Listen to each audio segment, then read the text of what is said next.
Greetings and salutations, and welcome to Flintlocks and Fireballs, where a handful of mad actors will attempt to survive the treacherous waters of Dungeons and Dragons. I am your host and Dungeon Master Jason Phelps, and I am joined, as ever, by Robbie, the monster from the Black Lagoon, Bellekom, Sam, the monster from the Blue Lagoon, Burns, and Ellie, the monster from Blackpool, Sparrow. Yes. If I was a monster, that is where I would haunt.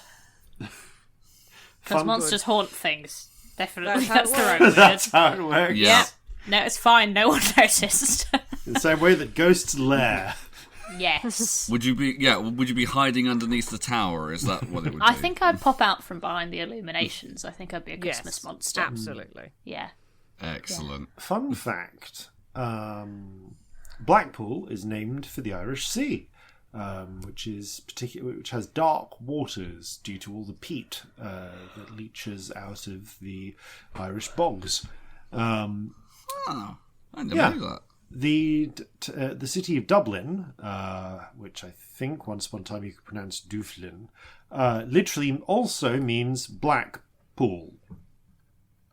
In Old Irish, because it was named for exactly the same reason. Okay. Oh, yeah. That puts new connotations on it. And Was that a fun fact? I mean, it depends how fun you find linguistics. I find linguistics fun. Yeah. You know who does it? Yeah. You know who else? I find finds most facts fun, to be fair. I just like a fun fact. Well, in that case, you're going to find a great a deal lot of fun in these facts, or you would if it wasn't almost always the same. In these because pre-recorded these facts. pre-recorded facts, it's time for us to cast our minds into the future to ask future us for messages of the present that were almost certainly recorded in the past. Messages from the present!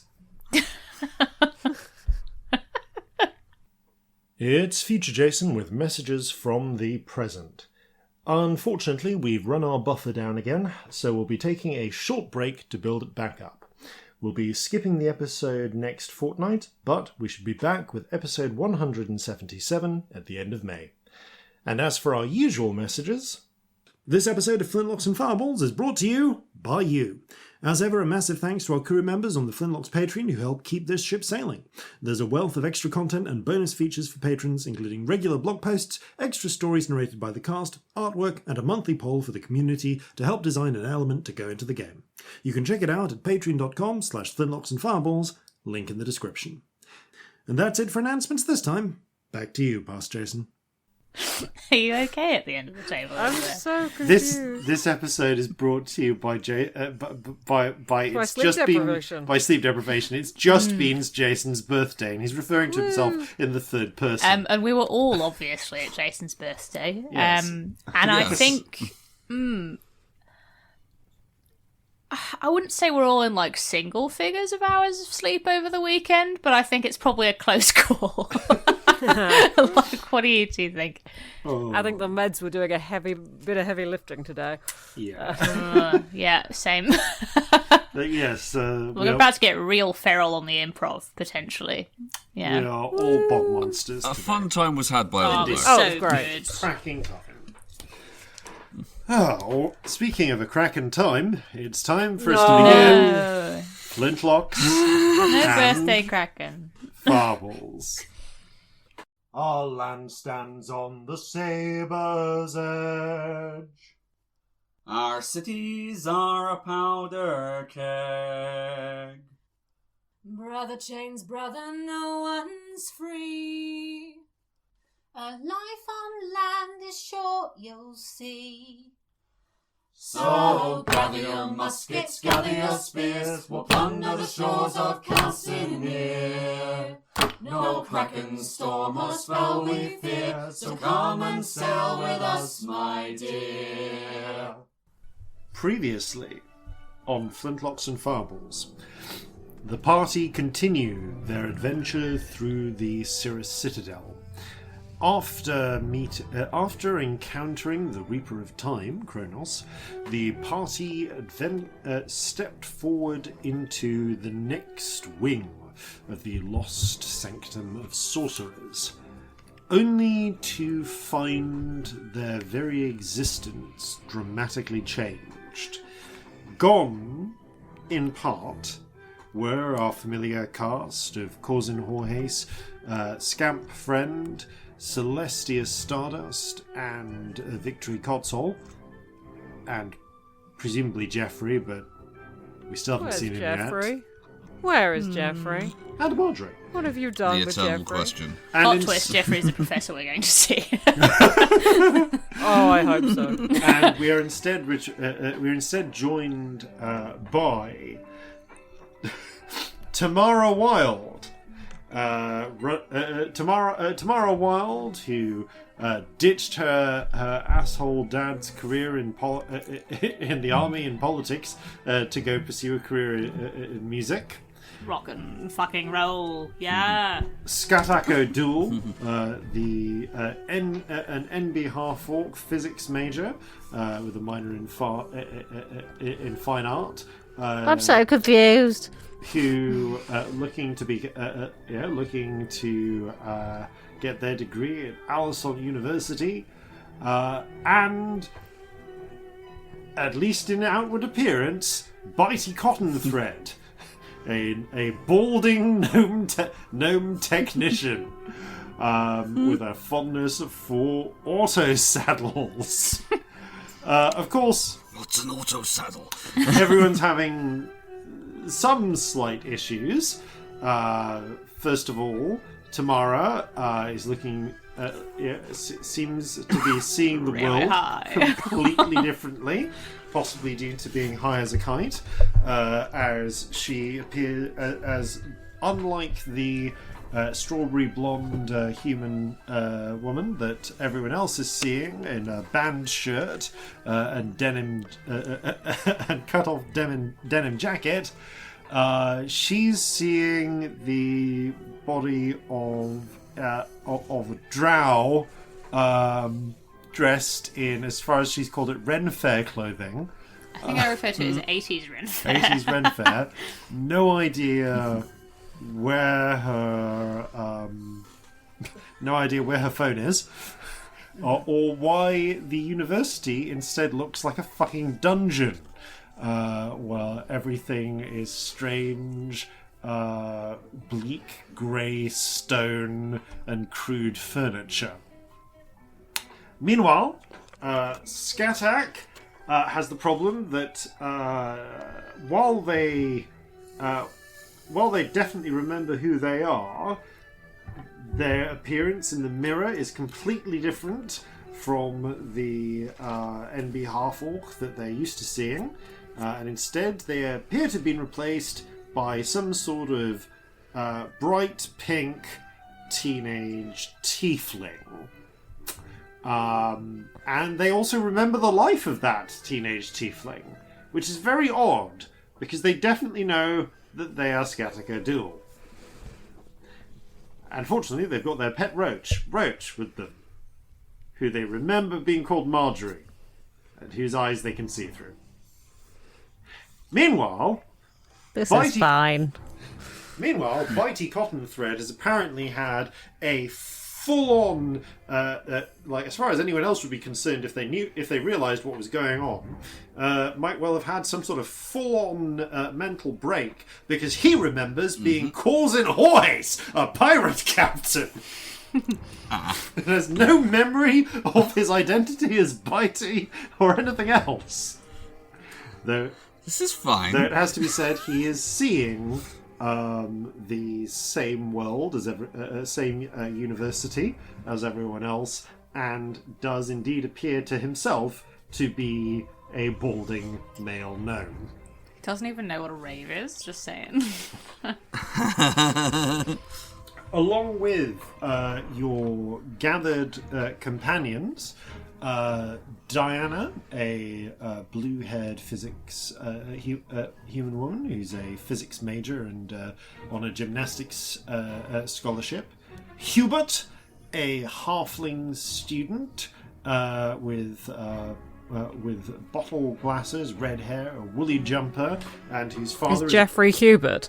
And whose father is apparently... Why have we not considered this? And his father is apparently quite heavy into manufacturing in some way.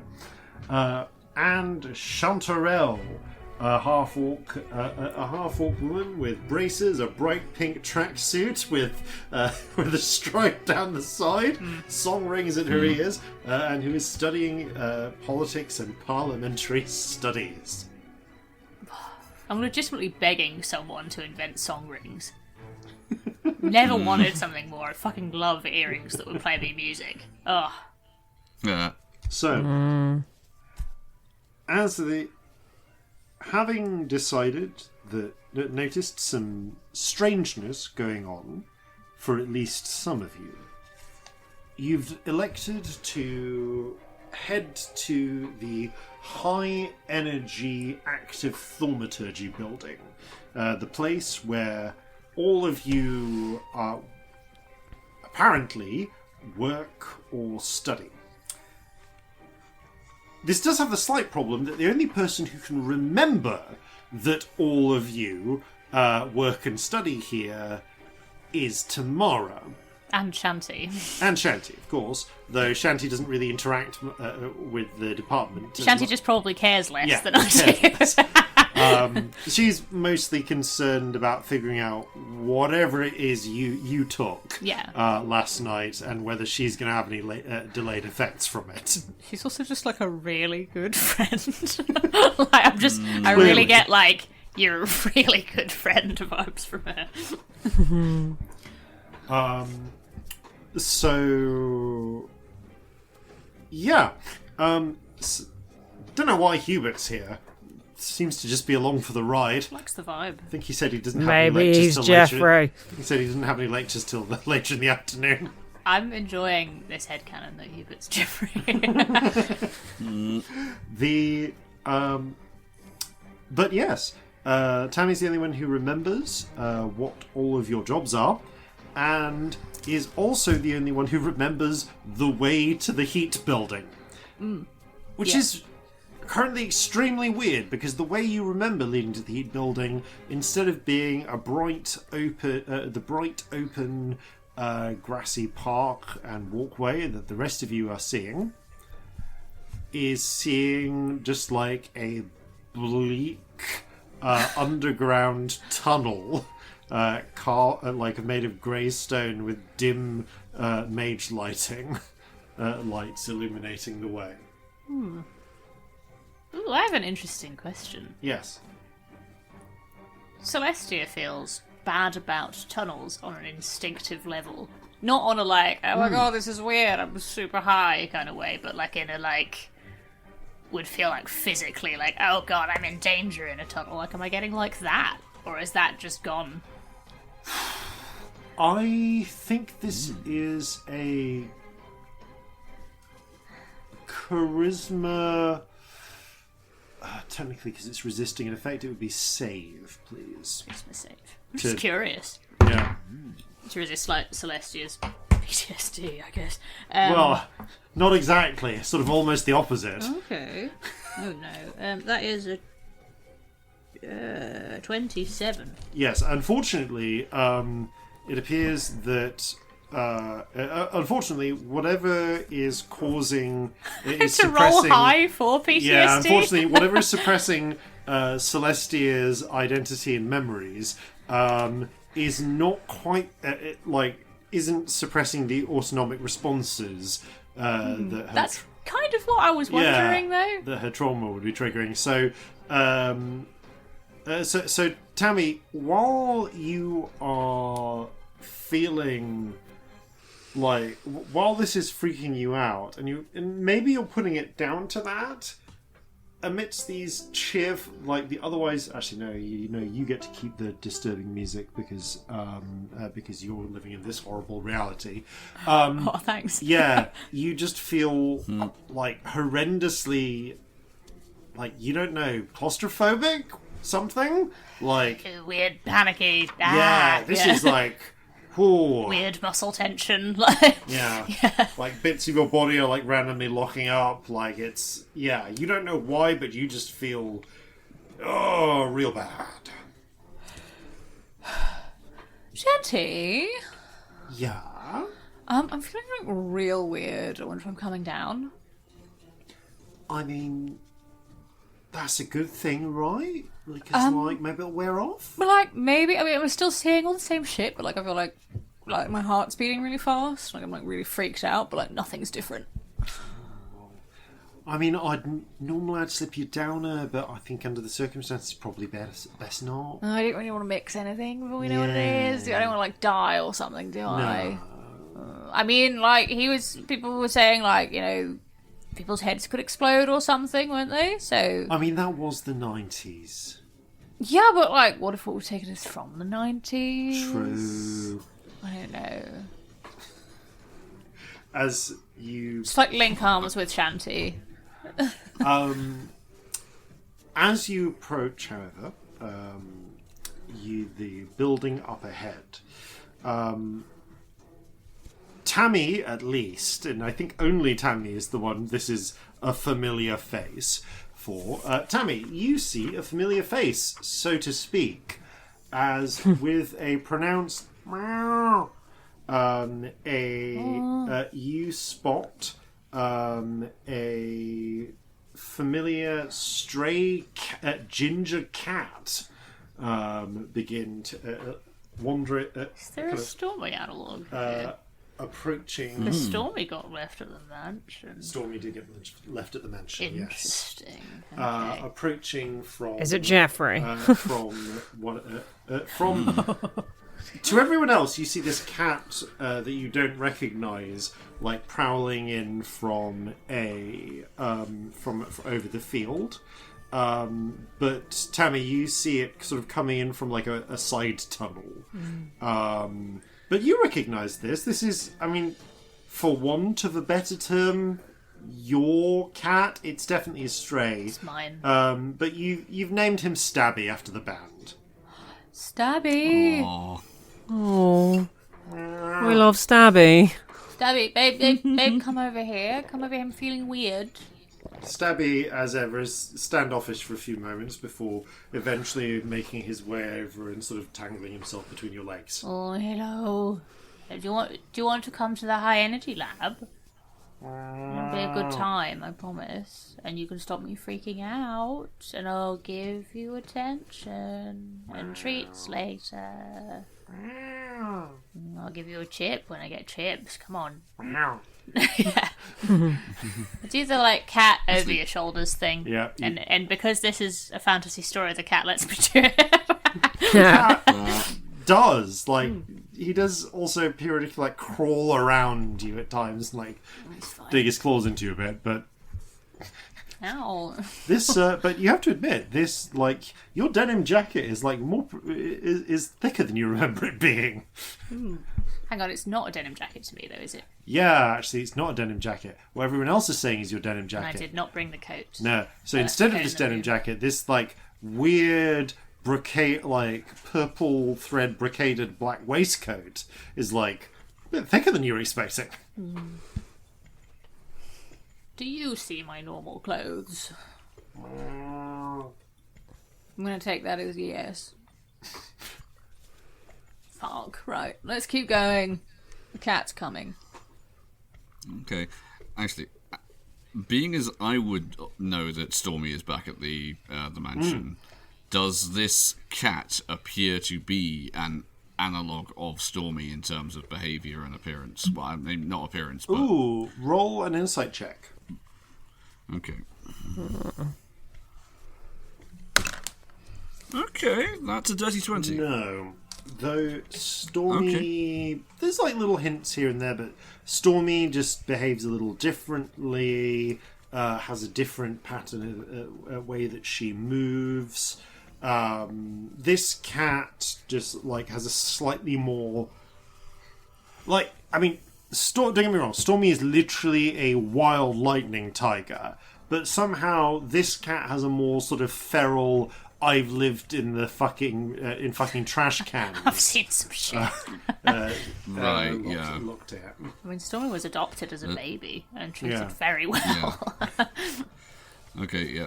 Just Corzin again doing all the red string in his brain. So, alright, so they can't have used the what's in our minds to create any of this. They've had to impose whatever this is onto what we're seeing. And like, you'll possibly like catch him maybe just mumbling to himself in that way of like a person semi-vocalizing thoughts. Shanty, Yeah. I think Bitey's like really off his face. Have you seen him? I know, but like, isn't he the only one who knows this shit? Exactly though. Like, I hope he doesn't get so far gone he can't give any information. Well, I've got your back, okay, darling? Babe, you're such a good friend. Thank you, babe. All right. Up ahead, the building looms, and as described before, it's perhaps the only building that looks similar in appearance to Tamara as it does to the rest of you. Although the rest of Alisant University behind it, the open fields and bright sunny day are not apparent to Tammy, you do all see the bleak concrete structure, award-winning, that is the high energy active thaumaturgy department.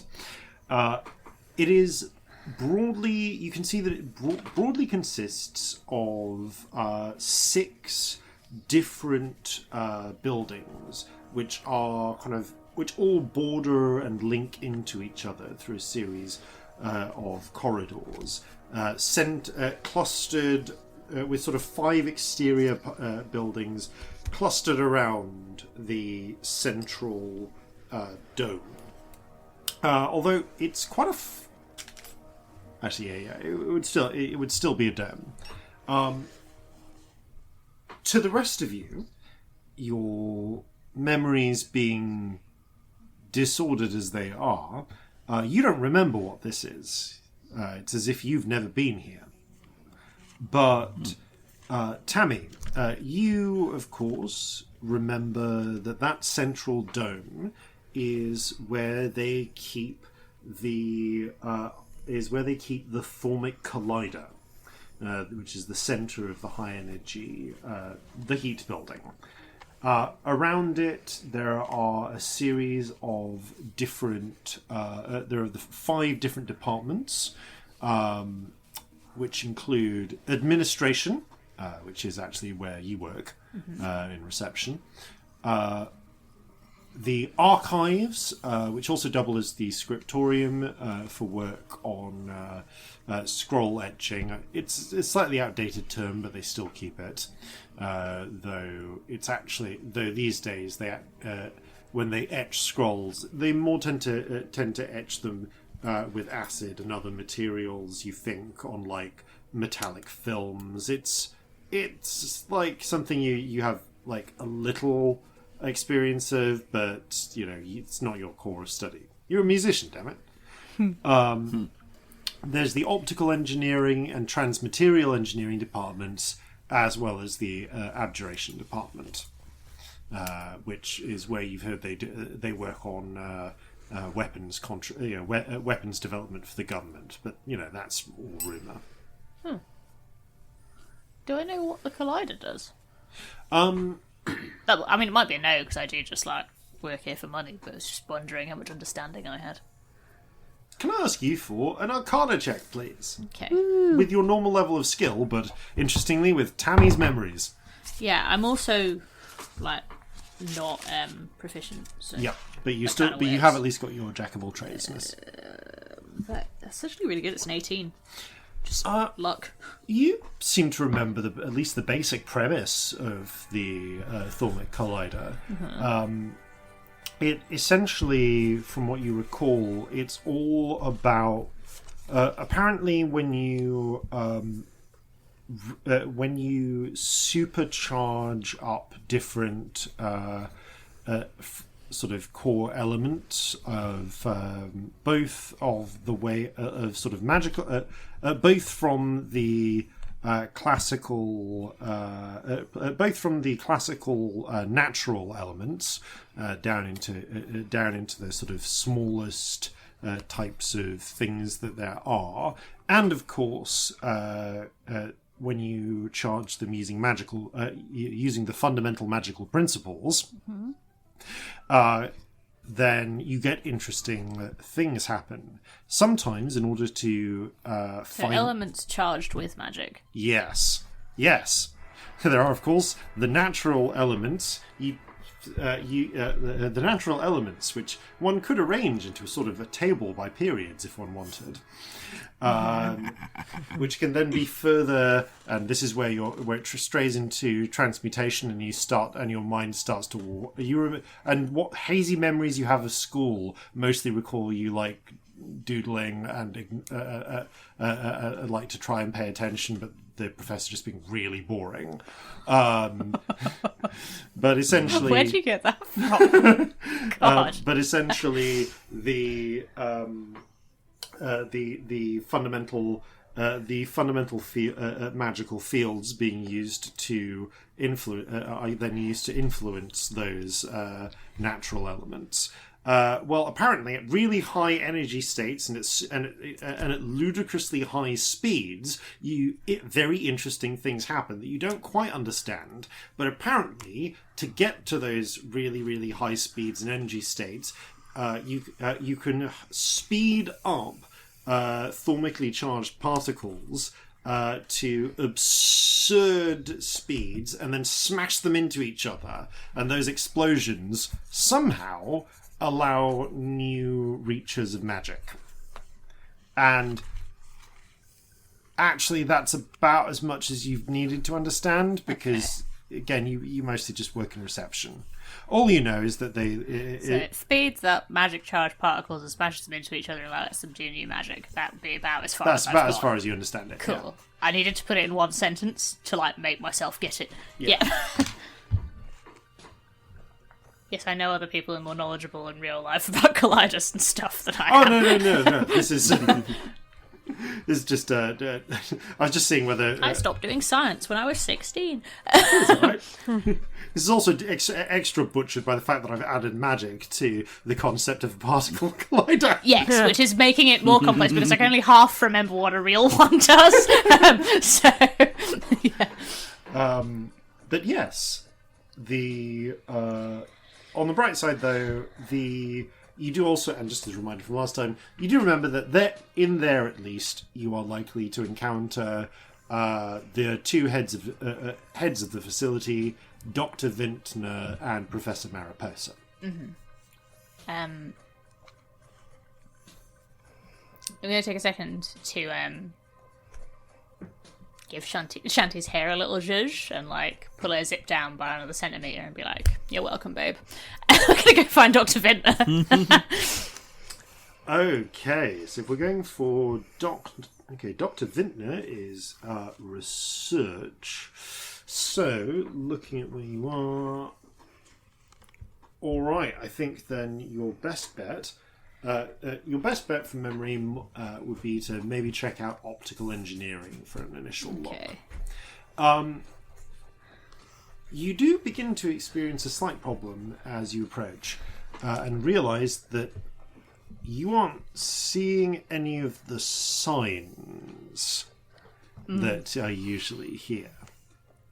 The rest of you, however, as you approach, do see cheerful signs sort of pointing in the direction of a cheerful sign reading Alson University High Energy Active Thaumaturgy Department. Sub-departments, and then it lists administration, archives, optical engineering, transmaterial engineering, abjuration, and accelerator. There is a clear marking on accelerator of clearance. On accelerator and abjuration of clearance required. So slight problem, folks. Can't see any Where? signs. There's one there, and there. Right, what do they say? You see Skatak point to just bare patches of ground. Yeah, no, they're not here for me. So you're going to have to, like, be on signs duty. We're Okay, looking for optical engineering.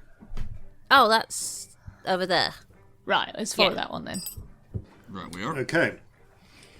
So, moving your way around, I'm going to say that yes, there's an exterior entrance towards optical engineering, and as you Do they actually do an optical engineering?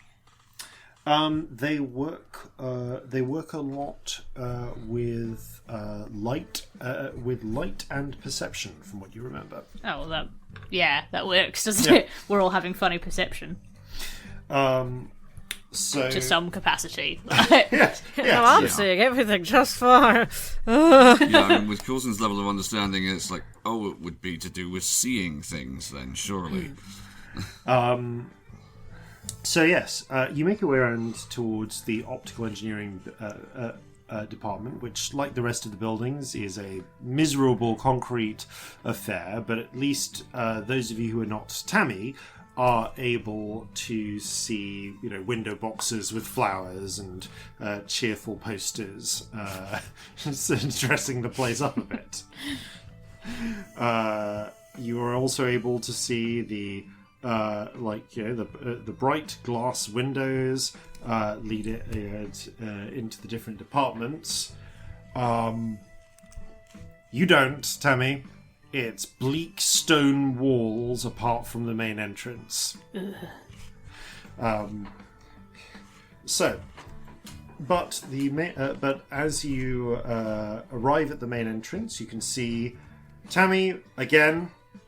What appear to be a pair of solid iron double doors, where you definitely remember what everyone else sees, which are the sliding glass doors of the main entrance, and of course, in the place where you'd expect it, the small circular platform where you'd put your security fob to enter the building. I guess I do that then. Yes, you do, and yes, your level of clearance would get you into the entrance. So, I'm going to pay attention to which one she uses. you spot that. You quickly check your own fobs. Ah, yes, you do have one that matches. That's the same color. Right. Do I have Noted. fobs? Did I bring any keys?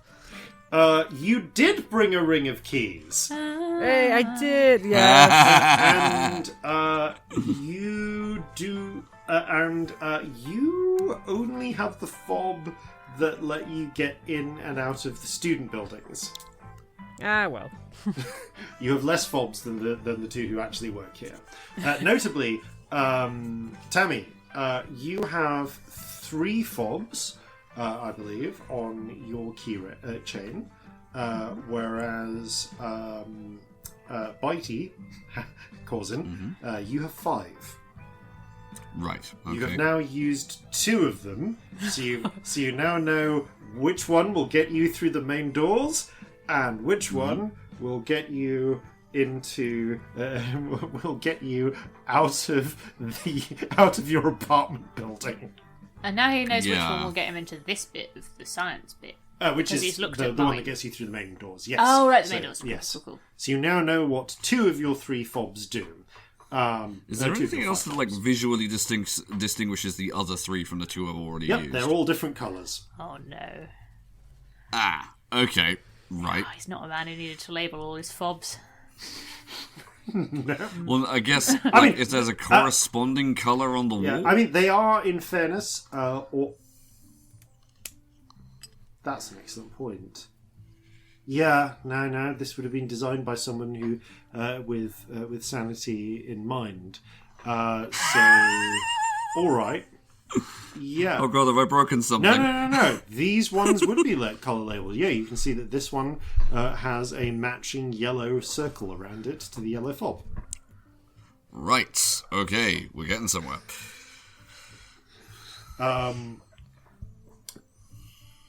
So the doors slide open, and you can see sat at doing his is someone, Tammy, that you recognise, doing a bit of part-time, doing a similar sort of part-time reception job to yourself. Is Brock, a hobgoblin with spiky dyed red hair over his reddish skin, with yellow eyes. He's wearing a short-sleeved shirt and fingerless gloves. And he kind of looks up at you and... Fuck it, yeah, I'm making this choice. So this is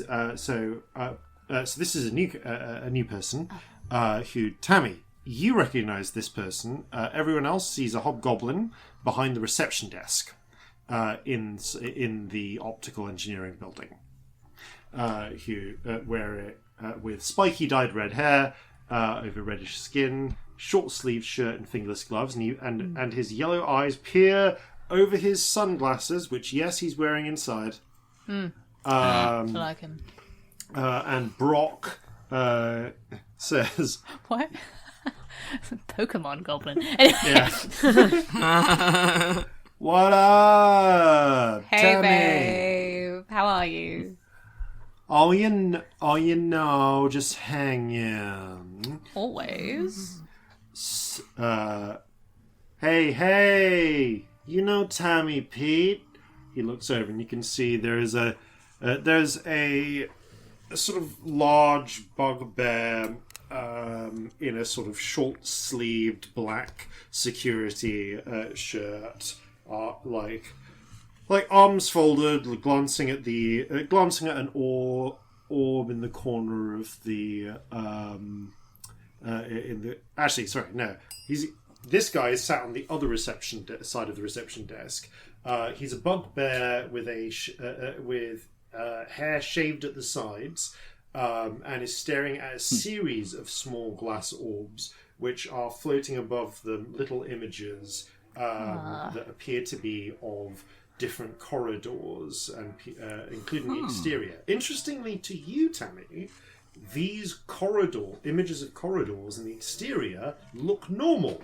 Ooh, okay. So you can see the outside, the sunny outside. You can see people instead of looking like a weird fucking dungeon, this place looks like the clean, somewhat sterile interior of the university building. And Pete, the security bugbear, kind of gives you a... Hey, Pete. Yeah. Cool. Brock, hun. Yeah. You weren't in Slap last night, were you? I'm... What the hell's his voice? There we go. Hey, Brock. Yeah, Brock's voice went to... I was just busy being chanty. He just went on a little journey. And Brock's voice went some way away from what I was intending. Okay, so Brock says, please, you know that Slap's not my scene. I'd seen you there once or twice. I know, but you know how it is. There was we were pulling another all-nighter. Aww. Well, you have to come out sometime. Probably good that you weren't in Slap, though, to be honest. Some weird stuff went down. You're gonna need to tell me later. Hey! If it isn't, Scatty, how you doing? Oh, that's is that me? Yes. I think that's you. Yeah. Hello. I've got the wrong memories. Sorry. Wait, what? We're just coming out with it. Cool. I was going to warm up a little bit, Yeah, it was a little bit hard with something of addressing me as someone that, like, I guess that's a nickname for the name that should be mine but doesn't feel. And that is mine, but where's the memories for that person gone? That's what I want to know. I mean, hun, chill your beans. We'll find out. Brock, hun. Have you talked to Dr. Vintner? Because we think we maybe all got spiked with something super weird and possibly magic. Well... Like, legit, like, magic drugs. We thought he might be helpful. I mean, I think Vintner's overseeing some of the new entertainment stuff that they're working on in Lab C, but if you're happy to wait for a few minutes, I could message him and see if he'll come out and meet you here. Yeah, that would be great, if you wouldn't mind. I mean, I don't think any of us are getting less twatted, so a few minutes is okay. Okay. Let's see him tap. Yeah, tell him it might have actually given me spirit sight, if you would. Yeah. What? Yeah, I'm not kidding. Are either of you sighted? You're not, are you? No. I know it's a bit of a random question. It's really hard to find someone to confirm it. Okay, wow. Alright, I think this is going to be a priority message then. One moment. Picks up a little... actually, no. He picks up. And yes, based on where we are, this would be the case. Tammy, for the first time in a while, you see someone pick up an actual phone that you recognize. Because you've seen a bunch of people, like, holding their hands up and talking as if they had their phones. Or, pressing their hands as if they had one.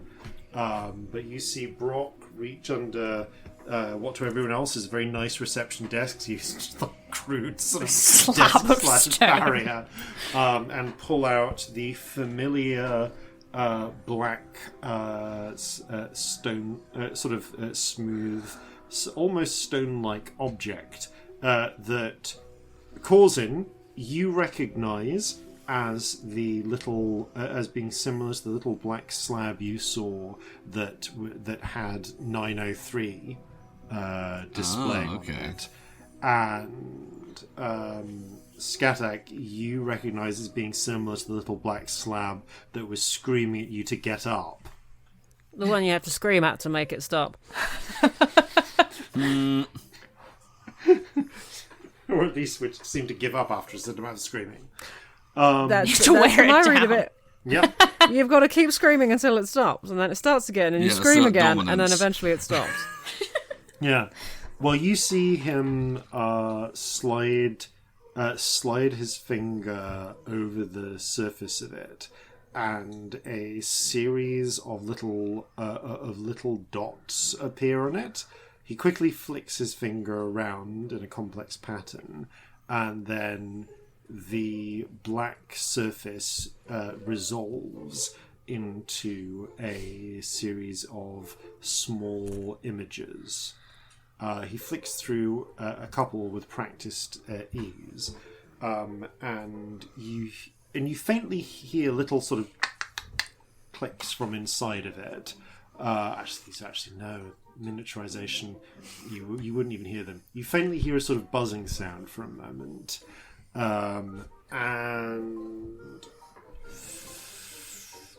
yeah, there wouldn't actually be any other exterior notice apart from this. He holds the phone to his ear. Hey, Dr. Vintner. Sorry to intrude. This is so we've got Tammy from reception. Looks like one of the technicians and two of the physics undergrads, a couple of other undergrads. Sorry, yeah, you just faintly hear. Sorry, yeah, I'm getting to the point. Listen, they're saying that Tammy's saying she's seeing things and she might have acquired spirit sight. And someone's and one of them and Scatty here. They said they're having trouble with their memories. Like, is this something that you can help with, or should I be calling a medic? Yeah, no sweat it. Yeah, I'll tell them. Alright, see ya.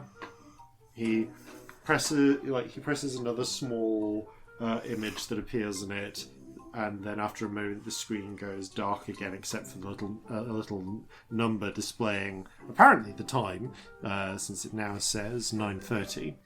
9:32 on it. Okay, so the doc says he'll be with you in 2 minutes, not to go anywhere. Cool.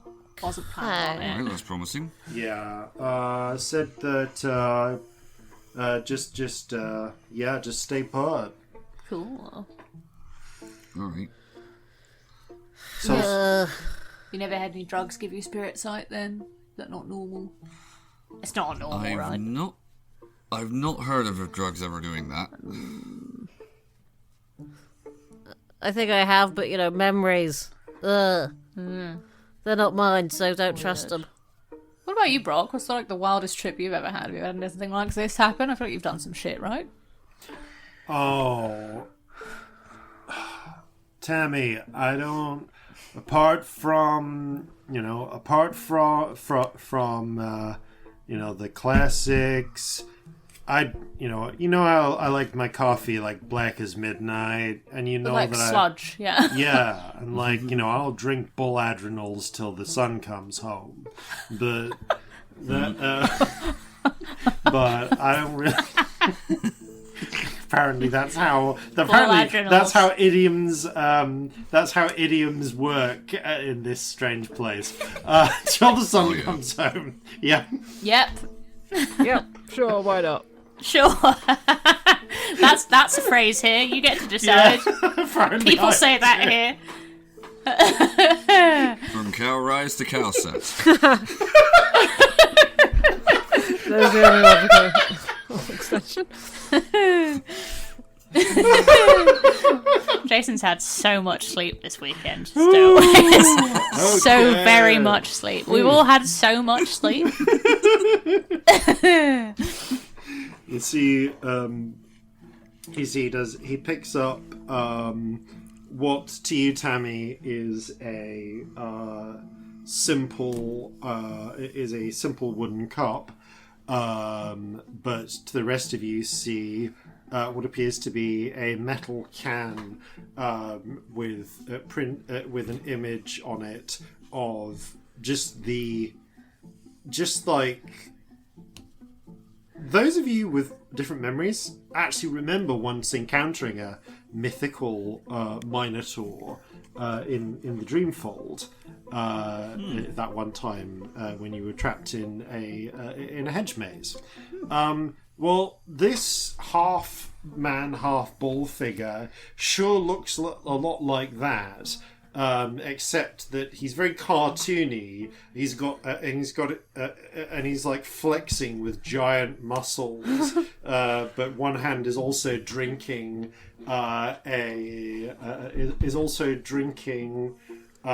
from another tiny can with his own image on. And it's labeled Tauros Bull Adrenal Extract. Wow. Which, yes, does imply that he is himself drinking the adrenals of an extract of another bull. Red Bull isn't vegan in this world. It's a bull eat bull world. Apparently so. Yeah. That's a bit fucked up. Congrats. Well done. At this point, the bleak metal door / sliding glass door into one of the other corridors slides open, and all of you see a figure. Corzin, you saw him this morning. The figure of Dr. Vintner, the gaunt, blonde, half-elf man, still wearing the same open-collared silk shirt and spectacles. Nudge Shanty. That's him, babe. You see Shanty blushes a little. I'm quiet. I'm cool. Good morning. I understand that you're having a little bit of perceptive difficulty. Yeah, pretty. Yeah, everyone is actually. I mean, actually, Yeah. not Shanty. She's just here to make sure I don't, go mental. But yeah, we're all having some weirdness. I'm not seeing everything right. I'm not seeing me right, and my memories are wrong. I see. And you, and goes through the others. Shanty? No, I'm just here to support my girl. Looks to Hubert. Oh, I just had the free morning. Looks to you next, Corzin. And you, Bitey? Well, when these two people ran into me at breakfast, I thought this was a bit strange, so I should come here and get your second opinion about it. Because what's going on here definitely seems to be rather odd, I think you'll agree. Most definitely. And... Corzin is doing his best, like doctor to doctor. Do you concur? Kind of. roll a deception check, please. Okay. Alright, that's 15. He studies you for a moment, nods and looks on to the next one. And Diana, isn't it? Any troubles with you? No, not as such, but everyone else was quite worried and I thought I should keep an eye. She said something different to us, didn't she? Yes, she did. I'm just wondering how much of an asshole I am in this character. No, I'm not subtle, am I? I'm really not. I thought you said you didn't know how to use a phone. She... Or did I make that up? Have I forgotten opens her mouth something? from it. I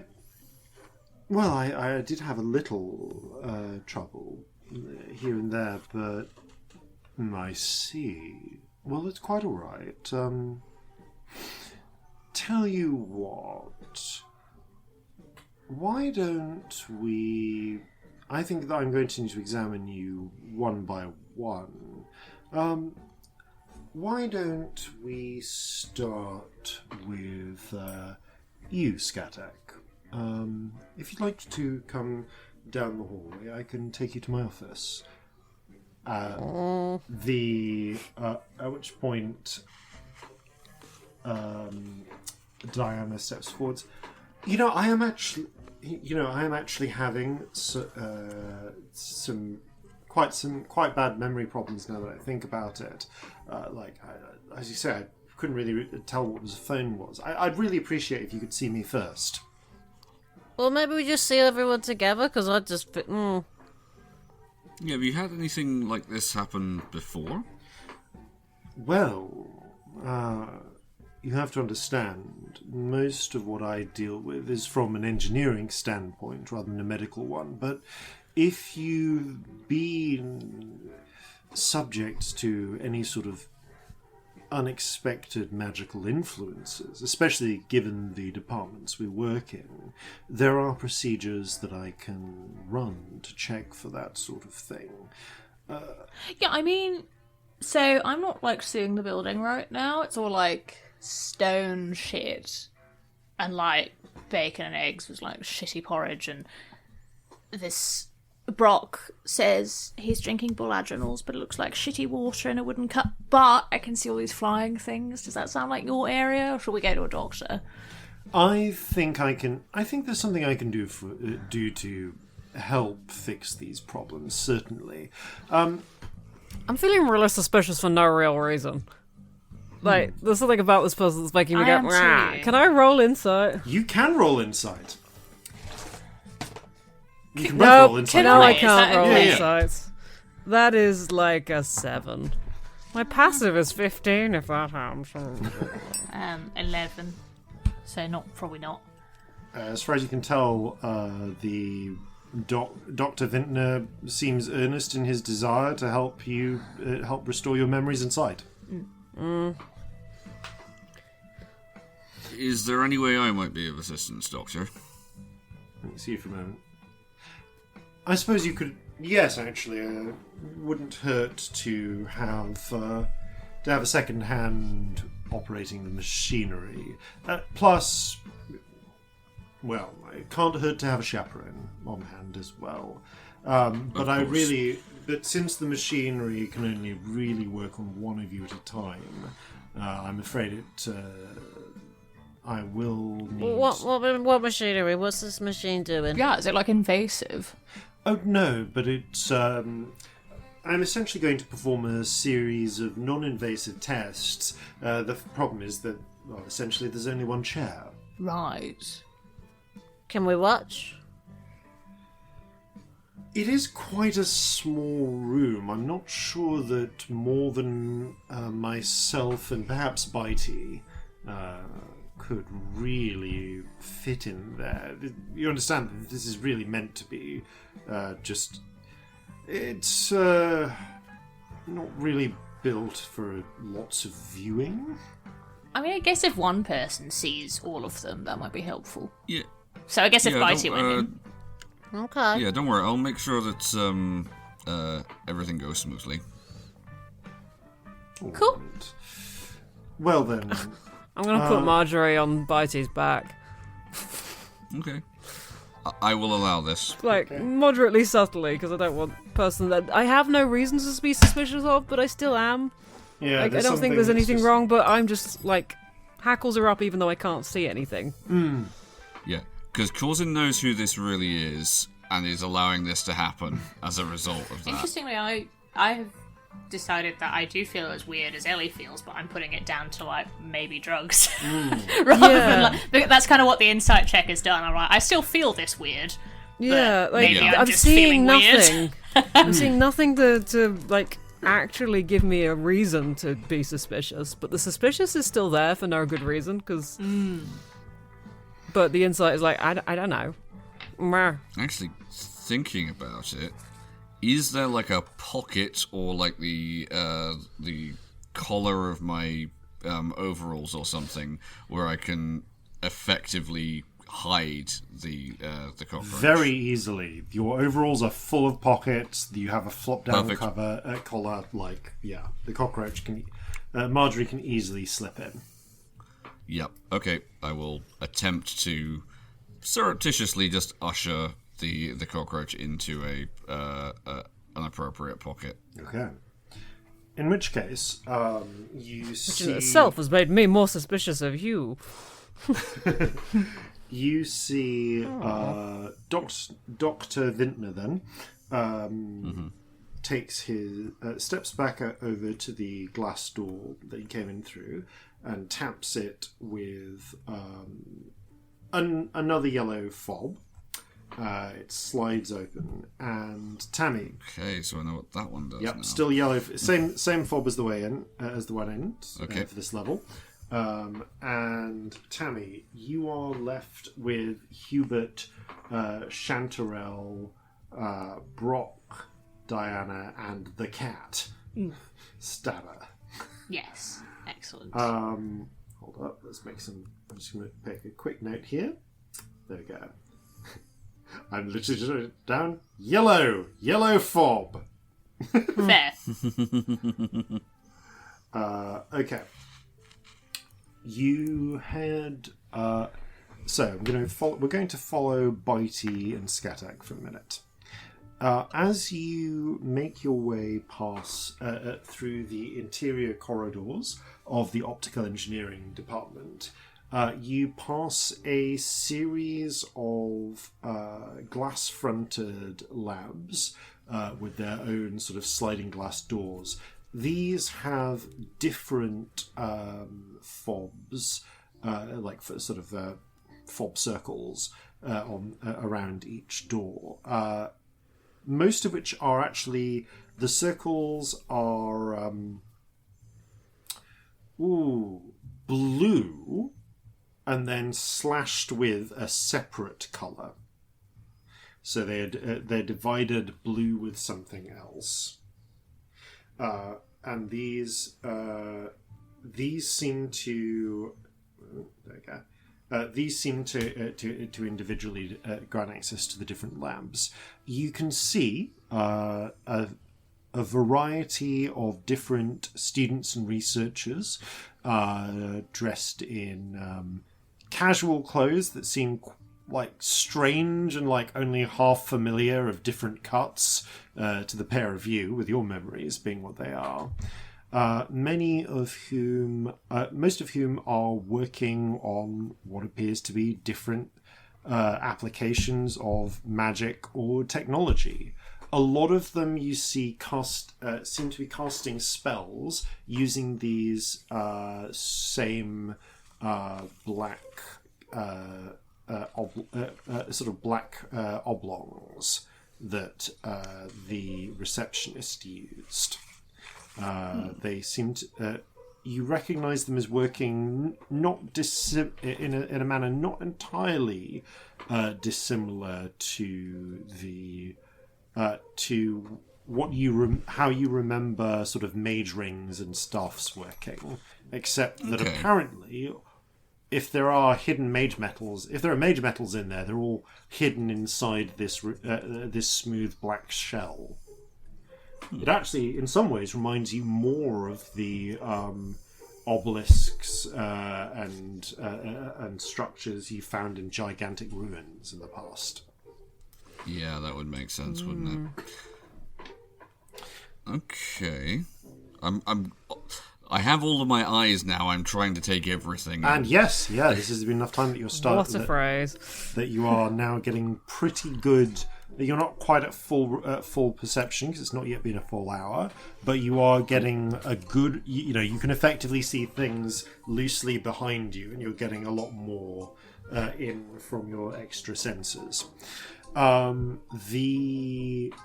It looks like they're taking a variety of different approaches. One figure you notice seems to be trialing out what appears to be a suit, like a weird sort of suit of black cotton that clings close to the body and is studded with small white baubles all around it, in a way that quite strangely reminds you, Corzin, of the eye tattoos. You see someone throw a ball at this person from behind, and without looking around, they reach up and catch it. Oh, okay. Yep. Someone else is working with sort of three of these little slabs close together and conjuring small and seeming to create small illusions above them and getting them to interact in increasingly complex ways. One person you see is in another of these strange bobbly suits, but this one has a lot more small bobbles.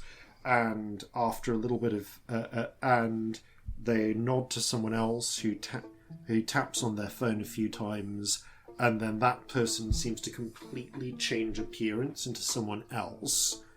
You tap a few times again, the appearance changes a second time.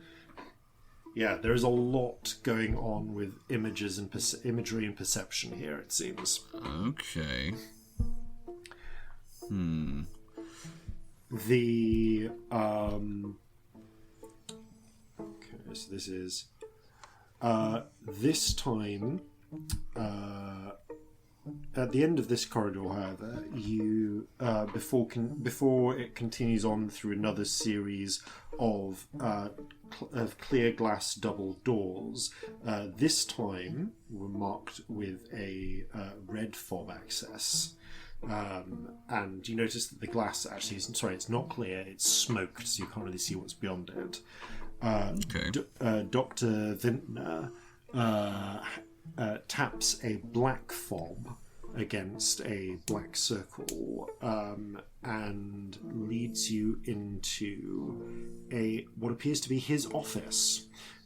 Judging and what seems to be like a classical sort of office, desk, shelves full of textbooks, and indeed what appears to be a heavy sort of piece of machinery that is set up so that one person can stand and peer through a series of through what looked to you like a pair of binoculars almost, looking into a complex sort of machine with a series of lenses that point at a seat on the other side. This seat also includes what appears to be a hat with several, interestingly, what appear to be flexible cables of glass or maybe crystal that connect into it from a sort of from a large box on the wall. Cerebro. Yeah. Cerebro with fiber optics. But like Cerebro's the vibe, right? Yeah, it's a real sort of think somewhere between Cerebro and like the eye test equipment when the optician when you're getting glasses and the optician makes you sit and do an eye test.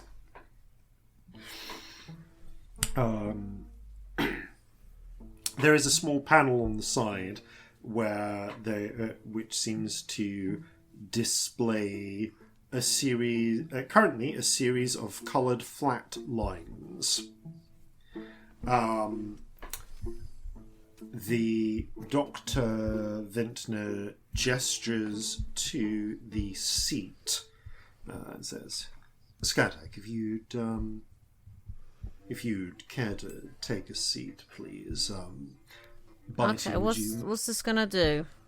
Well, if you take a seat down there, what's going to happen is I'm going to use this equipment to assess what sort of influences may be affecting your mind, especially if you've got something as serious as memories that don't quite seem to be working correctly. It'll allow me... Yeah, okay. Is there any, like, if I do any magic, is it going to mess with it? I would encourage you not to cast any spells while you're in the machine. It could throw some of the readings. If you could put your phone in the little basket. The screaming on the box. desk. I didn't bring the screaming box. Oh, well, that should be fine then. You say that, but I have all these memories that tell me that is not a guarantee. I see. Well, I tell you what, if you take a seat and, Bitey, if I can ask you to monitor the readings while I work on this, perhaps I can ask you to go through some of your memories, and that might help us identify where the problems are. Right. Okay, I go and have a look through the, as far as I can tell, like just little eyepieces. Oh, no. Bitey, I'll conduct the primary examination. If I can just ask you to keep an eye on the readings. He gestures to the screen with the flat coloured lines. Oh, of course. Skadak, if I can ask you to please take a seat and place the helmet on. Is this helmet going to go over my horns that I have, but that they don't think I have? It's fortunately quite wide and appears to be designed to sort of fit a variety of different heads. So it will just about go over your horns. Okay.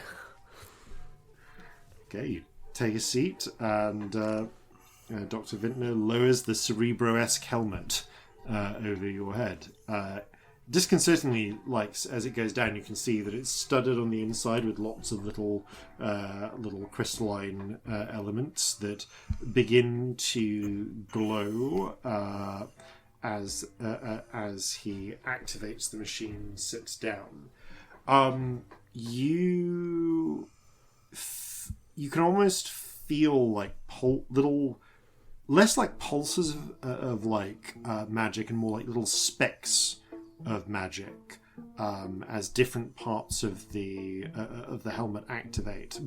Corzin, you see flashes of colour going down the strange crystal fibre wires, and suddenly the flat lines begin spiking, looking like looking as if whoever was, and you're sort of strangely able to imagine if someone was drawing these lines, that very suddenly someone has started tickling them, and their hands have just started going upwards and downwards dramatically. We're getting mountain ranges. Yeah, essentially. But they seem to move left to right. And you can see, little markings on them that seem to indicate what you recognise as being sort of like A wave, B wave, D wave. Okay. And similar markings that you can read. I'll call out to them, trying to be reassuring. You doing all right there? Yeah. Why? What's happening? All right, no. Is there a reason I shouldn't be? Now I'm not. No, I'm just trying to make sure you hear it. As Skatak gets more anxious, you notice one of the waves starts to become more and more erratic. Okay. No, I think we're working correctly here. That's everything is all right. Good. Dr. Vintner settles down and peers through the binoculars, and you see he begins moving, placing his hands on a similar sort of black screen to these phones, but on which a series of little images begin to appear. Okay, now, can you please tell me your name? Skatak. Any change in the readings? You don't see any. Not that I can see. And what's the earliest thing you can remember, Skatak?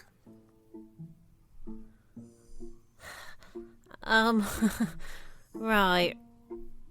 Are you asking for the earliest? Because, 70, 90 something.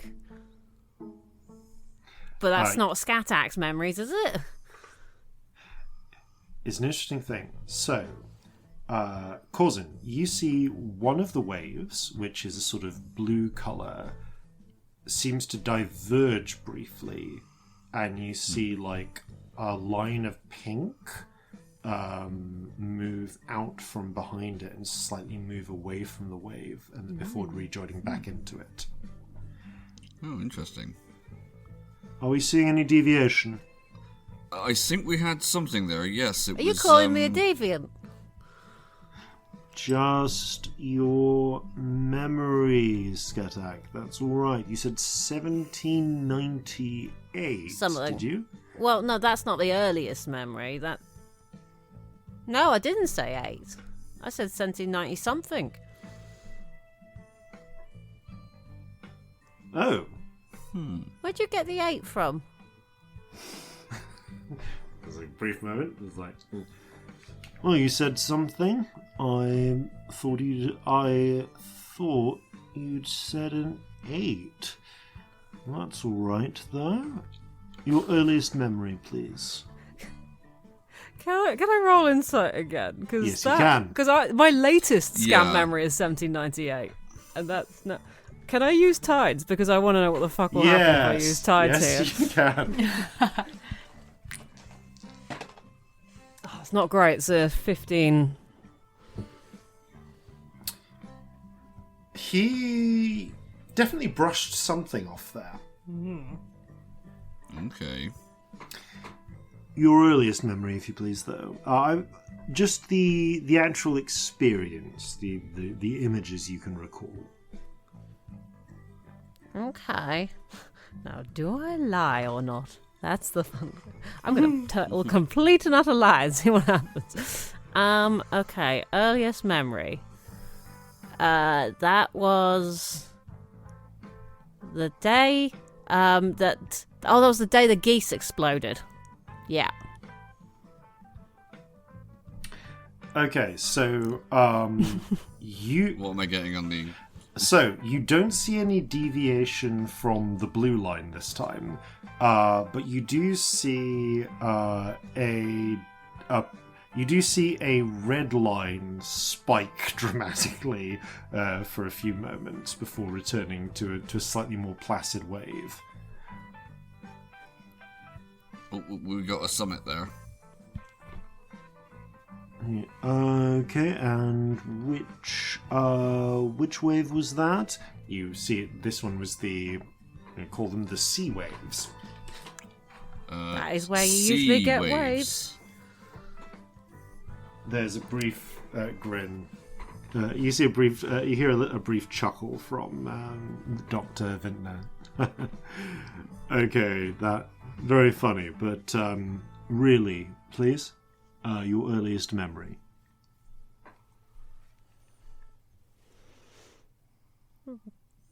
I don't know. The Really, sea wave, this- you notice this time, is actually very calm, as Scamp says that. Sorry, as Skatak says that. Okay. They're all a bit like muddled. But like early memories are like that, aren't they? They can be. Sometimes people can remember them very clearly.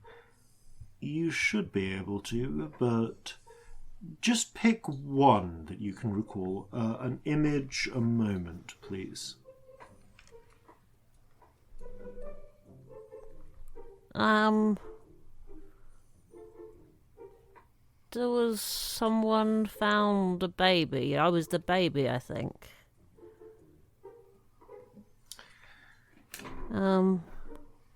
And again, you see the blue wave diverge, so a purple line, so a pink line comes out from it. And as Scamp describes, the pink line kind of remains separate for a little while. Okay. Are we seeing? And this is the wrong one. Are we seeing D wave deviation?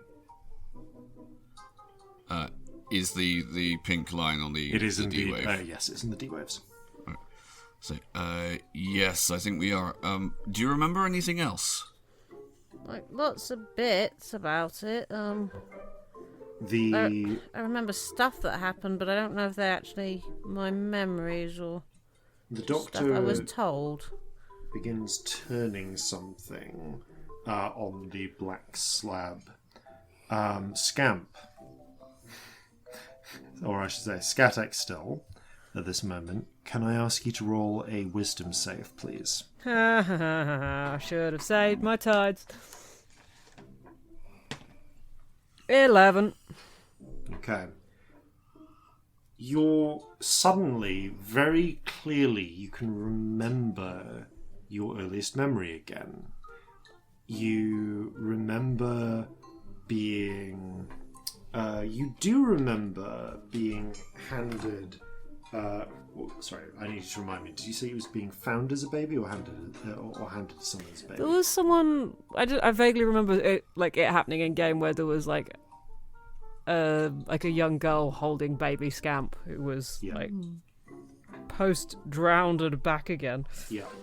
This, you try and you remember this, but suddenly the memory becomes very clear, Of course, it's your older sister holding you. One of your eventual 8 siblings. After you've been brought out of the hospital. Wrapped up in a soft blanket and ready to be returned to your family. You can clearly remember now the off-white hospital walls, the slightly minty scent in the air. As you experience this sudden return of memory, Corzin, you see the pink line dramatically shift back into the blue, and the blue line is now solid. And how do you... Okay, and can I ask you... And you said there was someone holding you. Yeah, that's my older sister, isn't it? Okay. Does this feel weird, like, alongside all of the Scamp memories now? As you... Does it feel like something's being corrected accurately, or now is it just feeling weird and jarring? It feels... Is there any sense that this is wrong? Ooh. So it's a strange sensation. On the contrary, because your identity is that of Scathach, it feels like suddenly this memory is right. Oh no. Yeah, we're in trouble. But it is very distinct from the Scamp memories. I think I need a charisma. This is to do with self-identity to a degree, so I need a charisma save from you, please. I don't know where that dice has gone, so I'm going to clear Roll the space another a bit one. better, and I'm going to roll again. Because it landed in a pile and I immediately forgot which one I'd rolled. Okay, charisma save, was that? Mm-hmm. That is a 21. Ooh. There's something in the... It's not a voice in the back of your head. Your head is feeling pretty convinced by this. But something in your soul feels weird about how clearly you can remember this now that you're thinking about it. Like, it doesn't feel wrong, but it feels distinct in a way that, yeah, there is an alarm bell going off, but you don't know what it means. Well, it's really clear now. Like, it was all foggy before, but now that's really clear. Good. All right, that sounds like we've found the right resonance. Now, if we just apply this to the rest, I don't know. Maybe I think it'll just get better on its own now, you know. Maybe it's time to stop. Is what he's doing, technically speaking, a magical effect? Or is it something else? This is definitely a magical effect. Right then. Okay, the next time he tries to touch that, I'm going to use Magic User's Nemesis and try and stop him. Yeah. Okay, so until that happens... Here's the thing. The way Magic User's Nemesis has classically worked is, like, you kind of, like, physically interrupt a magic user in some way. Like, usually it's a pretty obvious attack. But I'm going to say that this is something where you at the very least are going to need to interrupt him or physically interact with him in some way that's okay. to interrupt this. So he goes, it's quite all right. It's quite all right. This is perfectly safe. Bitey, are we seeing? Now the deviancy? Have we? We saw that. Has that resolved on the D waves? Weirdly enough, I think maybe you should come and have a look at this. This is very odd. Oh, Well, all right. One moment. He pulls his eyes out from the scopes and stands up and takes a look. Okay, I have my toolkit next to me, don't I? You do! What is the heftiest thing I have in that toolkit? Oh, that's definitely a classic monkey wrench type spanner. Okay. Right, I am going to... I foresee violence. I'm going to back off from the screen so that Dr. Vintner can have a look. Dr. Vintner peers down, examines the readings. Right.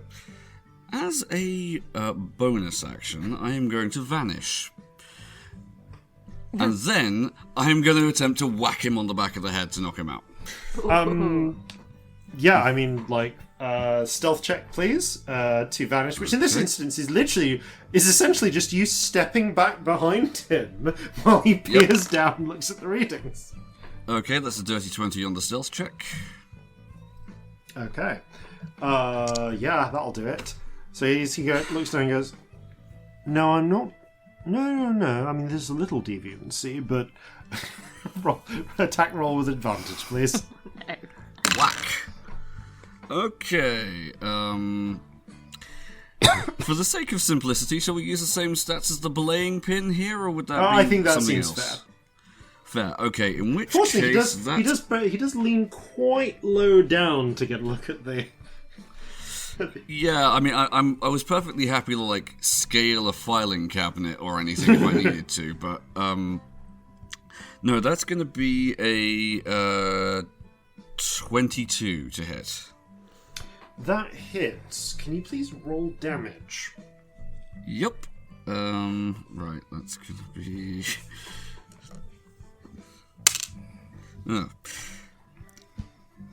6 bludgeoning damage, but I get an extra attack, don't I? So Yeah, true. here we go again. Just little like janitor whacks a professor on the back of the head out of the blue. Basically, yeah. Amazing. That's going to be a 24 to hit. Oh, it hits. Roll damage. And, yeah, that's going to be a further 8 bludgeoning damage. Okay, yes. And, yeah, I do get a third. Yeah, actually, I do get a third. And that's going to be a 25 to hit. Roll damage. Hey, okay, that's a further 9 bludgeoning damage. How's he looking? I mean, wow, I need to legitimately... Non-lethal? I'm just trying to knock him out. Non-lethal. I just legitimately need to check his stats for a moment. What have I done? What have you done? Because you're not a rogue, so there's no, like, sneak attack or anything that's gone into this. I need to see if he's got 23 hit points or less. Oh, sugar, there's the one.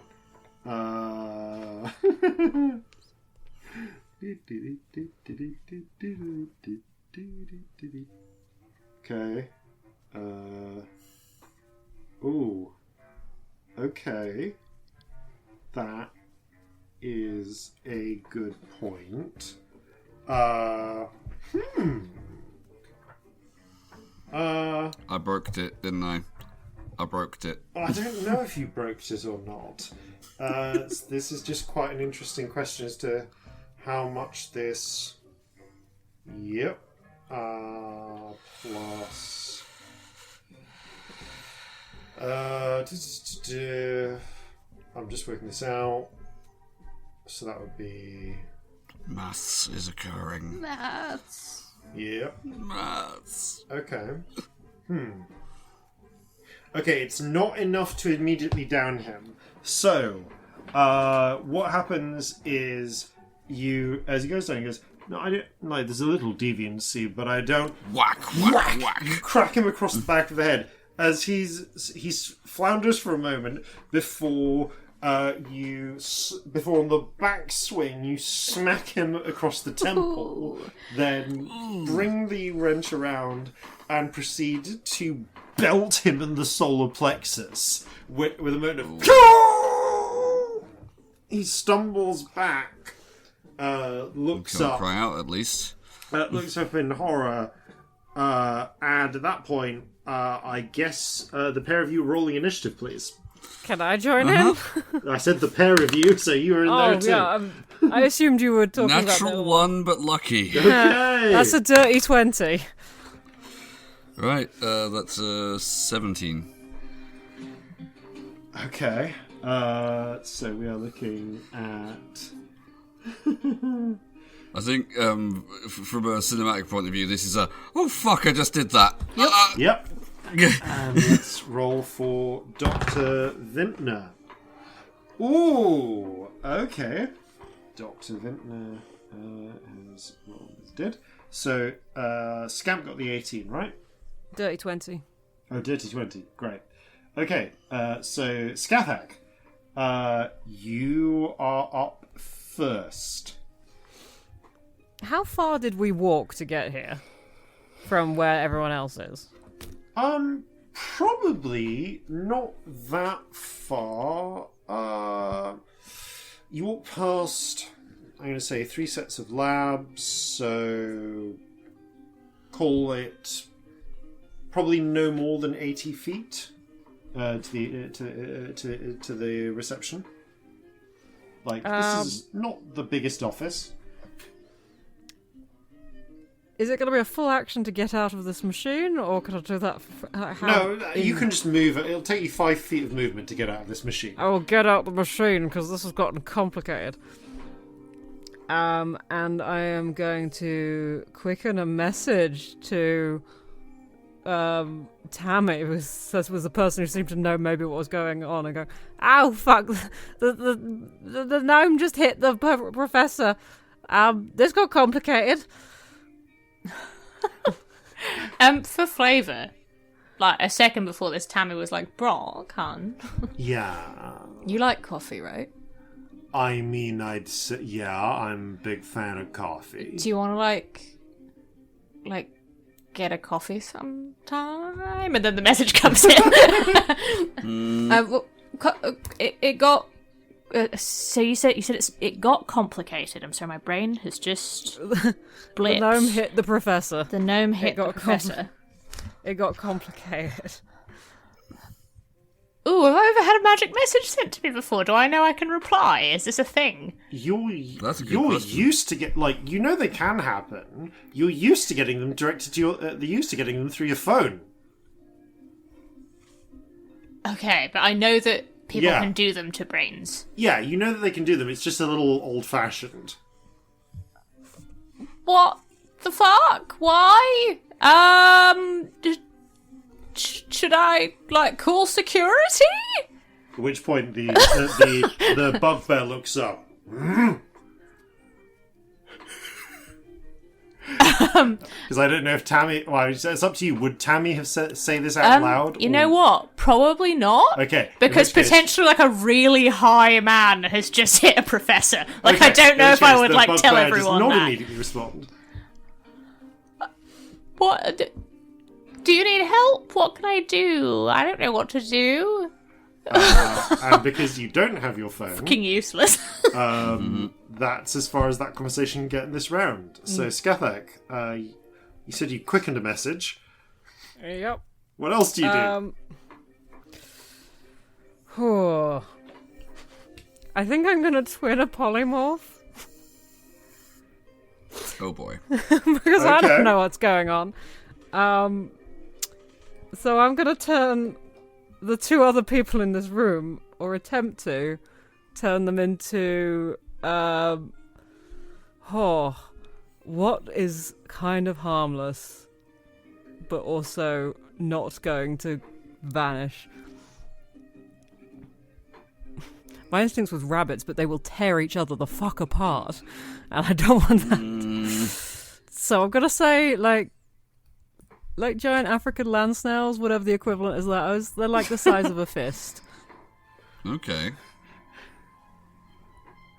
That'll do it. Okay. It's So a very it's- weird few minutes. It's a wisdom save. Sure. Okay. I guess, Corzin, please start on that front. Okay, wisdom save. Come on. Natural 20. Yes. I was kind of hoping you'd save. For a total of 23. Right, one moment. Equally, though, fair to take down both of them, because as far as you're concerned, this little guy has just got violent, out of I nowhere. see. In character, yeah, definitely want both of them, but out of character, Robbie is very glad that Sam Yeah, is saved. definitely. Yeah, okay. Yeah, that'll do it. So, and it's wisdom, isn't it? Yeah. This is one of those cases where the full, the relevant bit of the full stat is actually relevant here. Okay, so it's just based off there.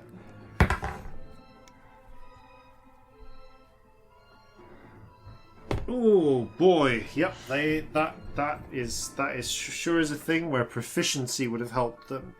Okay, but since they don't have proficiency, there is as you see Dr. Vintner reaching for the phone at his in his pocket and opening his mouth to yell, he very suddenly becomes wrapped in golden light and compresses down into the form of a land snail. Okay, I mean, I guess that for the moment at least has halted combat. Yep. So now there's Skatak, Corzin, The snail. Bitey, and an African land snail. Uh-oh. Okay. Are you going to bash me too? No.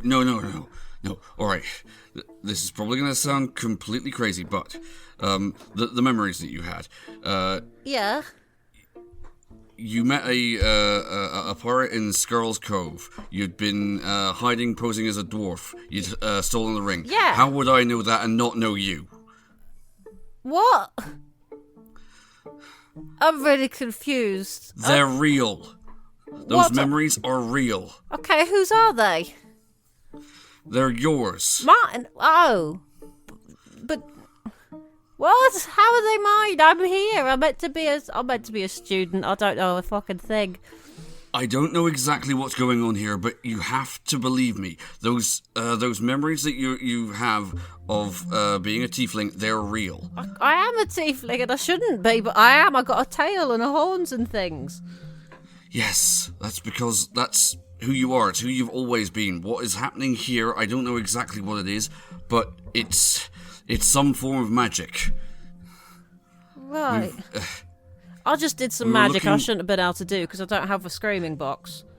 Exactly. Although you would definitely have been able to do that magic. And I gesture down to the snail like, Scamp can do this. Who? You can do this. And I'm That's gonna not a actually proper name. I'm going to say at this moment, having just had this revelation about your name, we're actually going to briefly switch perspective. I've just got this message. I don't buy that I'm doing nothing while this Yeah. No, happens. absolutely you're Yeah, not. no. So, Tammy, No. halfway Go. through asking Brock on a date, you got a panicked message about how the gnomes just hit the doctor on the head and then silence, no reply. Do I have security clearance to go into that bit? Could I just go in?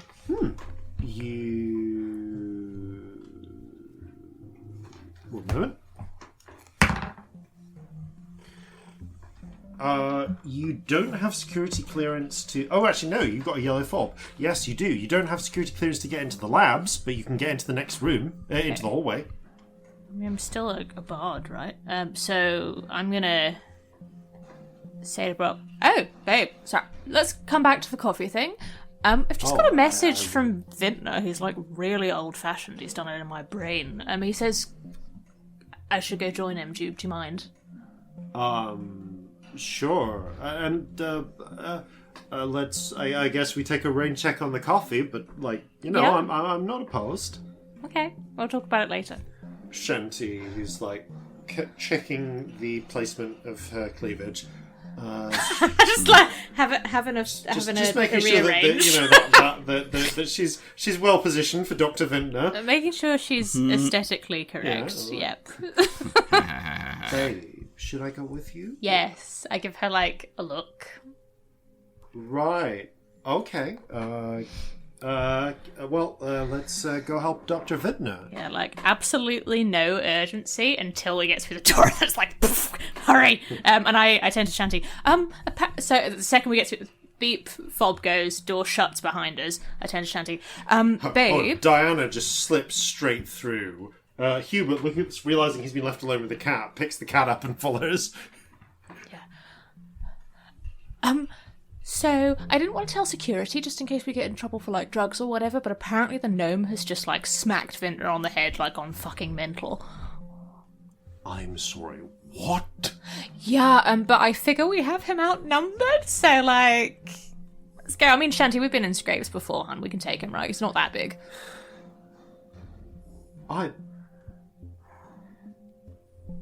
Fuck, babe. I know, right? But, look, if it looks really bad, the bugbear's right there, but, like, I don't know. I got the fear, alright? Let's just go see if it's okay. Okay. Like, you scurry up, and at an appropriate... And a few moments later, you'll be able to... You get to Dr. Vintner's office, which, of course, you remember where it is, and you can see... you can't enter because you don't have a black clearance fob, but you can see through the little letterbox window, through the smoked letterbox window, the outline of what looks like a tall Scathach, you guess the gnome, and no sign of a tall elf, but maybe something on the floor, but like way too small to be a whole elf. And slightly muffled voices. Which one would I be able to make eye contact with through the letterbox? Would it be Scathach or Bitey? So at which point I will say, Bitey. Sorry, Corzin. Mm-hmm. Having just breached the revelation of Scamp's name and Scathach's reaction of, what? The pair of you can now see the hazy silhouettes through the smoked letterbox window of several figures outside. I might have told the Tammy. I might have panicked a little bit. Good, let's let them in. We all need to put our heads together about this. You just okay. Knock on the door. I put the wrench down on the table. Okay, I need... I think it's got to be the pair of you to roll a luck check, Scathach and Corzin. Okay. Ooh, 18. That's a 3. Okay, your luck was good enough. So here's the bad news. All of Dr. Vintner's access cards and fobs were on his person when you turned him into a land snail. And are consequently beyond your grasp. The good news for the 18 is that the interior of the door can be opened with a latch. So We haven't locked ourselves in with the lance. That would have been fun. Just like wait It would have until been the funny. spell wears off. Yeah, basically. Fuck all else to do. I could just drop concentration, but yeah. Yeah. Then we have to deal with an angry professor. But like that's a decision in itself, you know? Like, Yeah. Yep. oof.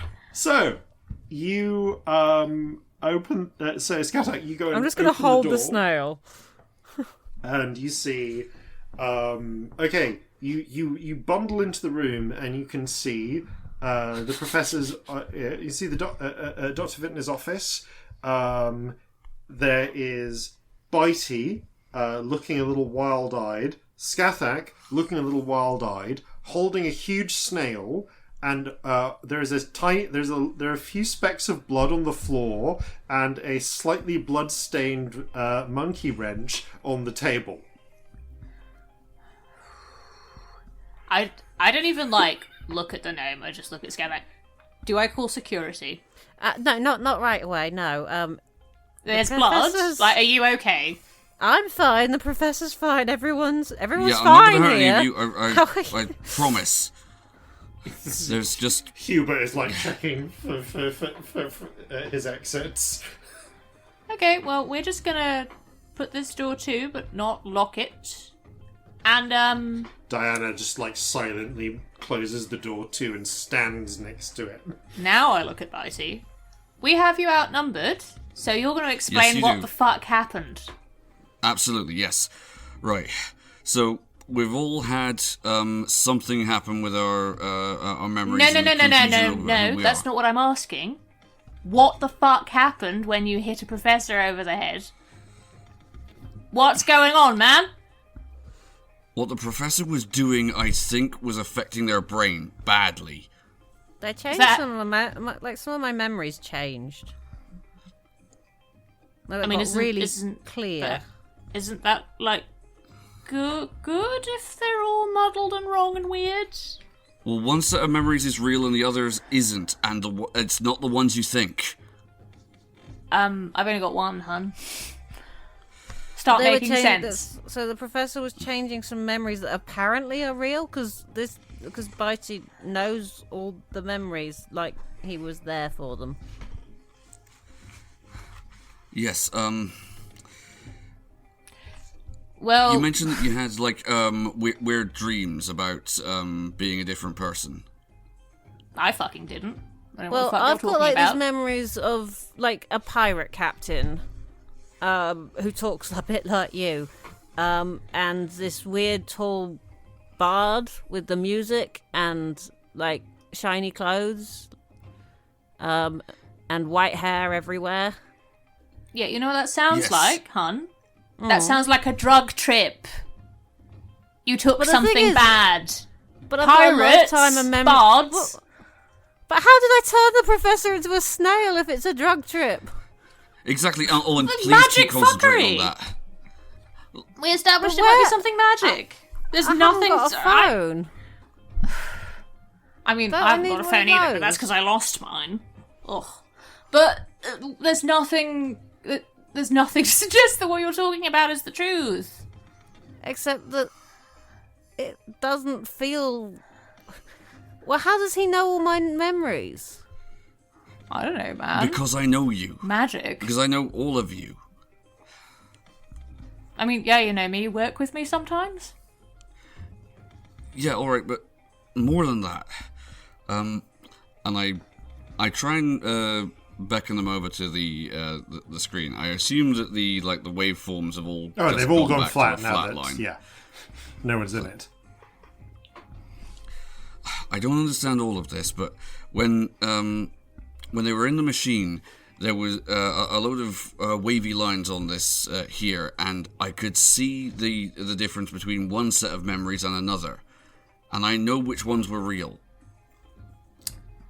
I'm sure the professor could probably tell us which ones are real. Where is he? There, and I point to the I might snail. have made him a snail. In my defence, I was trying to make everyone a snail. Because I thought it might make things a little calmer. Snails tend No, to be quite calm.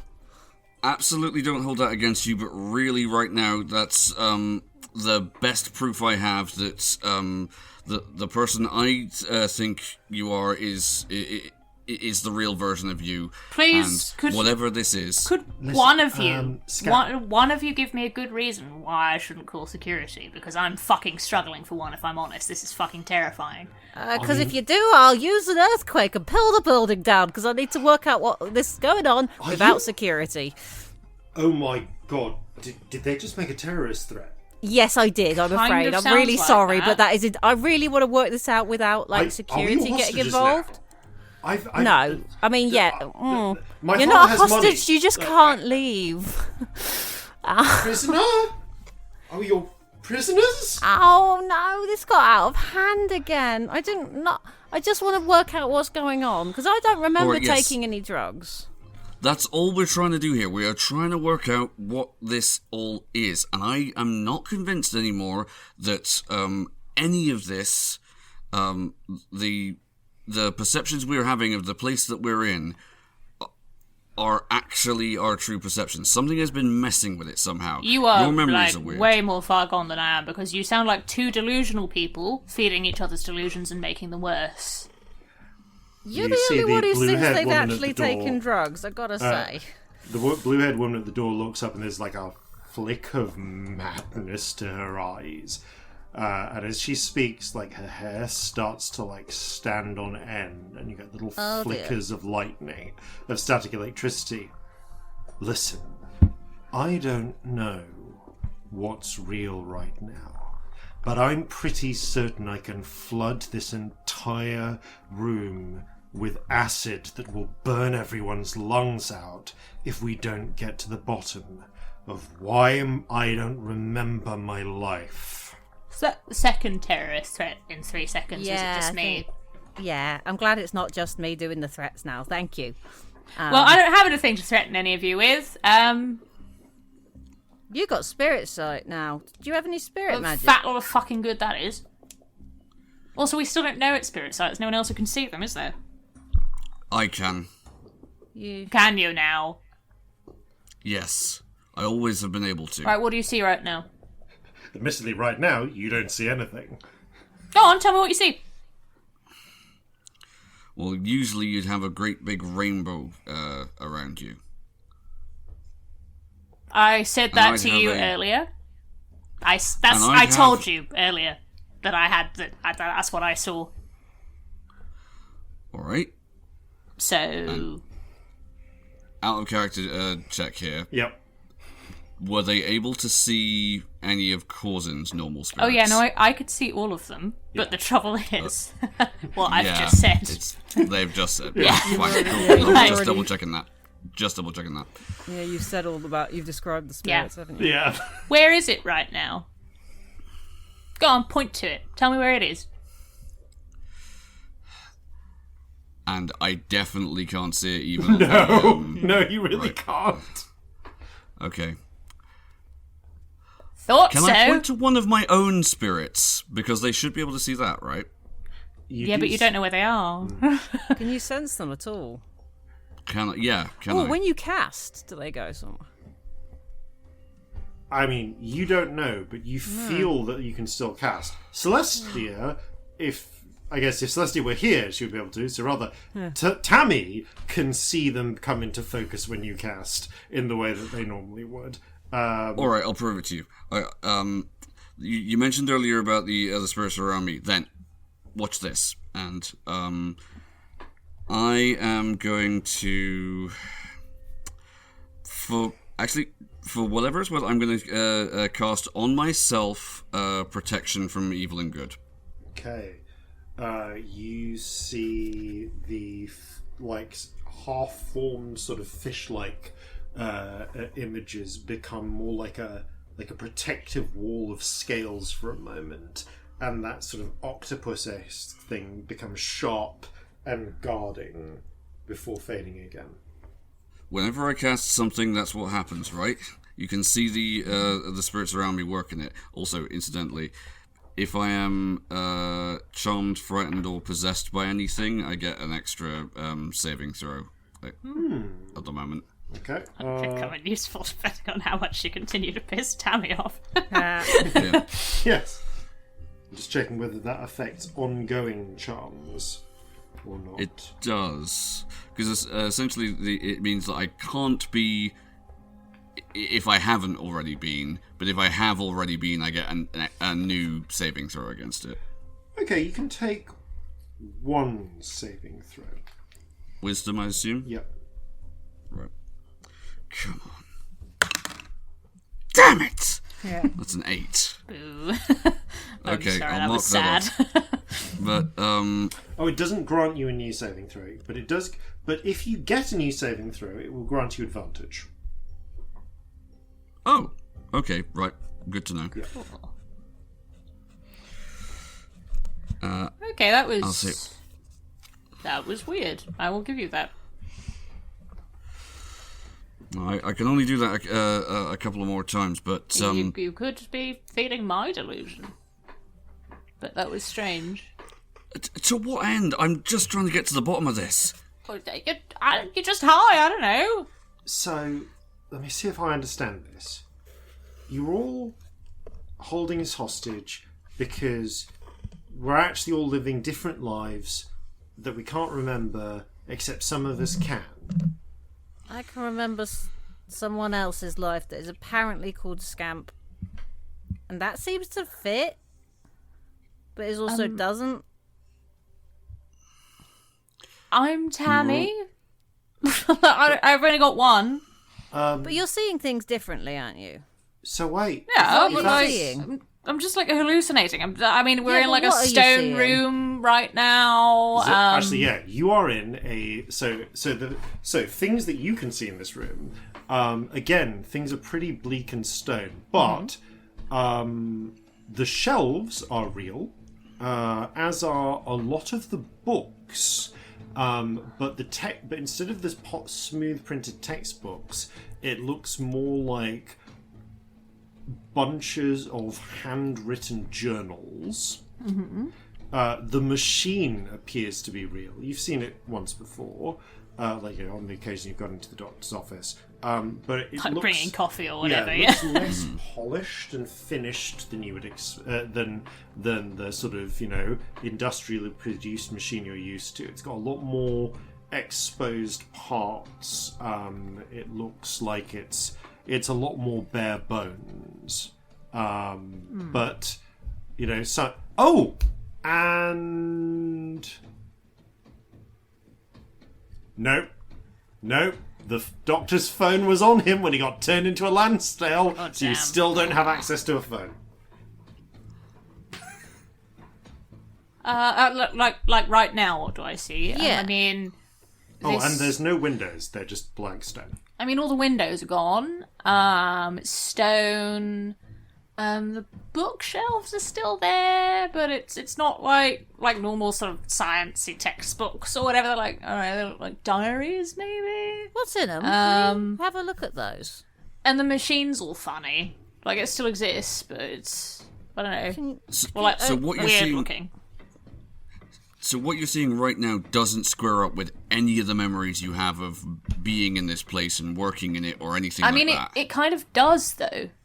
Because the room's still like the same shape, and there's still a machine here, and there's still bookshelves. Alright, so it's What's just in like the books? Because you shouldn't be able to there's a whole thing where you can't hallucinate or dream a whole book. If that's a real book, that's a different thing. Oh yeah, that's totally a thing. Let's have a look. I pick up a book. Okay, so you grab one of these. I feel like that's journals. also a thing in this world, right? That you can't hallucinate a whole book. So you pick up one of the journals. Everyone else sees you grab what appears to be a book on. Hold up. We're in the we're in optical engineering. So this appears to be a book on perception mental perception and its interaction with visual figments. Opening it up, the rest of you can see. You can all see neatly printed pages with diagrams illustrating dense magical theory on the subjects of what you would broadly understand as enchantment and illusion. Tammy, the content is that, but it's not neat. This is still a dense text on the in-depth details of illusion and enchantment, but it's not neatly printed. The entire text has been handwritten by someone. The diagrams have been painstakingly drawn out with just a ruler and a pen. It's as if someone who doesn't... Kind of pen? And that's weird, but is it biro? Or is it dip pen? Like are there ink spots randomly? Like, is it like, I don't know, like what are we talking? Is the pen weird? That might be me being a nerd, but it's immediately what I thought of. Yeah, we're Good point. it's not like goose feather dip pen, but your mind supplies you just a fountain pen. And indeed, on the desk, the plain desk next to some sheets of like actual paper, if quite more crude than what you remember, there is indeed a brass pen with a little plunger on the end that can be used to draw ink from a well into a reservoir and then write with. I've always fancied one of those pens. Yeah. They look fun. That's me being a nerd. But I feel like even if you weren't a massive, even if you weren't an artist, you'd still know if the pen was weird. Yeah. Because we all know what kind of pens we're used to seeing. Fountain pen isn't that ridiculous for this era. No. Yeah. So it appears to have been written with that fountain pen or one similar. And yeah, fancy but not mental. Yeah. Fancy but not mental. The content is similar to what you would expect, but there's only about a third of the books actually on this shelf. And again, it's like someone wanted to make a textbook, didn't have access to a printing press, and actually only really cared about having one copy. It's more like someone has just collated a whole bunch of information for reference by hand. That is interesting. I mean, it's still... It's weird, because it's still like a textbook about... Oh my god, what's it about? Sorry, the words that you used, and I would know illusion and enchantment. About illusion and enchantment, but it's all like handwritten? And like hand drawn, like all the diagrams are just like scribbled. So I don't know if I've like hallucinated a whole book or if my brain has just like changed the font. I don't think it's possible to hallucinate a whole book. No, but like it's still about. I mean, what book are you lot seeing? Is it about that? Should we compare some sentences? You read the first like bit of the page, and then we'll read what's there. Yeah. And all right, that's a good test. Reading them word out, for word they the same? do appear to be word for word the same. Okay. Though interestingly, there are some slight differences where, for instance, in one section you can see a line that was saying one thing has been crossed out in the pen version, and then follows on with and has had a correction following after it, which is entirely omitted in the printed version. Like there's been an edit done. Yeah. That's fun. Okay, that's weird that I've got extra bits.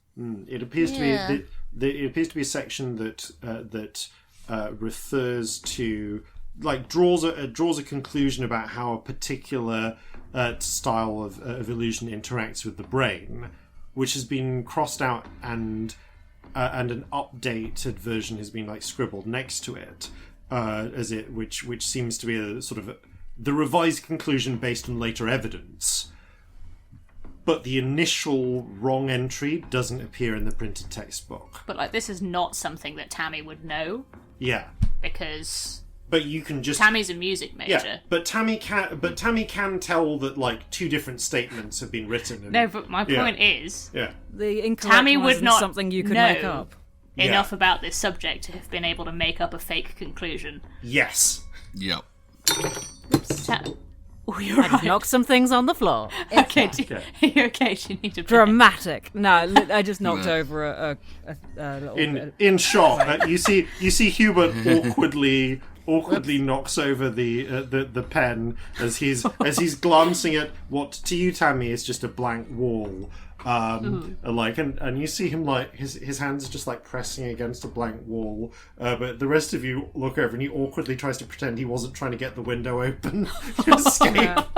I mean, fair play, Hubert. Hubert's weird day, honestly. Like, I'd be doing the same. Fuck this if you're Hubert. Tammy kind of goes quiet for a second. You see, now that doesn't make sense. No, it doesn't, does it? Because I don't know what that means. I don't study this. This is beyond me. And if it's a drug-addled brain hallucination, you couldn't have made that up, could you? I mean, you can't like make up scientific formula on formulas. I don't even know the plural of them. Shanty, Formulae, darling. Formulae. Shanty, you can't like make that up on drugs, can you? That doesn't make any sense. I mean, I don't think so. Not as far as I'm aware, anyway. Like, artists get inspiration, supposedly. Yeah, but I'm not like writing a song, am I? No. I've done that before. It'd be a pretty dull song. Is there anything there about how to break like weird illusions? That's a good point. You can have a look. I believe. I don't know what half it means, though, I think. So, like... I mean, if you want to sit here for an hour pouring through a textbook, you can make it a arcana check with advantage. I Does it don't have think... a contents page? Yeah, is there a contents page on in the textbook version? I'll have a look at the contents, but I think you will have real trouble getting Tammy to leaf through a textbook for an hour, if I'm honest. Like, we can look at the textbook that's absolutely. the one we can see. If we can see a contents page where we could Let's maybe have a see... look at so we don't have to spend a whole time leafing through. I will have a look at and see if there's a contents page. You can. Anyone except Tammy can make a perception check as well. I will. Do you need a check from me to... No, there is a contents page. Cool. No, I'm of no use. Has it been long enough that I have advantage now because it's visual based? I'm going to say it's been like 15 minutes since you caught the professor. So you got another quarter of an hour before you're fully attuned. All right, perception. Okay, that's a 28 though. Okay. You can spot that there are actually two. You see, there are two other copies of this same textbook on the shelf. If you wanted to grab them. Here. First page of all of these. Do they look the same to you? Right, Tammy. Bitey grabs thin air. I said that 2/3 of this textbook shelf were empty, and holds them out. You don't have anything. Alright, the rest of you, I'm definitely holding something right now. Yeah. Okay, let's have a look in the contents, see if there's anything in there. Hang on a sec. I don't know if this is like relevant, but only one phone has been real today. Like, this is gonna sound insane, so like, don't, judge me or whatever, but like, whenever someone's holding a phone, they're just like doing a silly little mime like they're holding a phone. There's not been anything there. But, phone. The screamy boxes. Oh.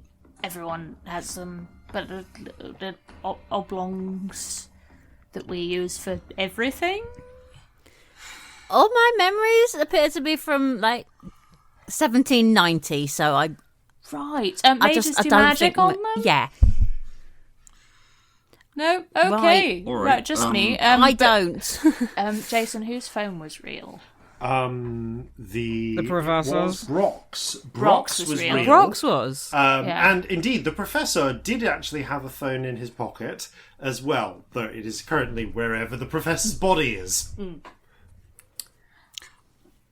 know what? Give me a second. Brock's phone was real, and I'm on pretty good terms with him. So just give me a minute. Are you gonna go and like call a guard? No, I'm gonna try and borrow his phone to see if there's. Okay, so the only thing that's real on the shelf had something useful in it, right? Okay, what is it? None of the others real. I mean, there are like a few of them, right? Oh, like a third of these shelves are full, but apparently 2/3 of the textbooks aren't. Like a third of these are actual books. Could you just like pull out the ones that are real and then go fetch the phone and we'll flick through? Sure. I'm gonna make a pile of books. Make a pile of books. But my point is, why is only one phone real? I've only seen one phone today. Let's look at the phone. See what it looks like. Yeah. I'm gonna go ask him to borrow it. This is a good for like thought. pictures of readings or something, because mine's out of battery or whatever. Actually, I've lost mine. I don't know. Anyway, I'm gonna go ask him. I'm gonna go bother Brock. Diana, carefully lets you leave.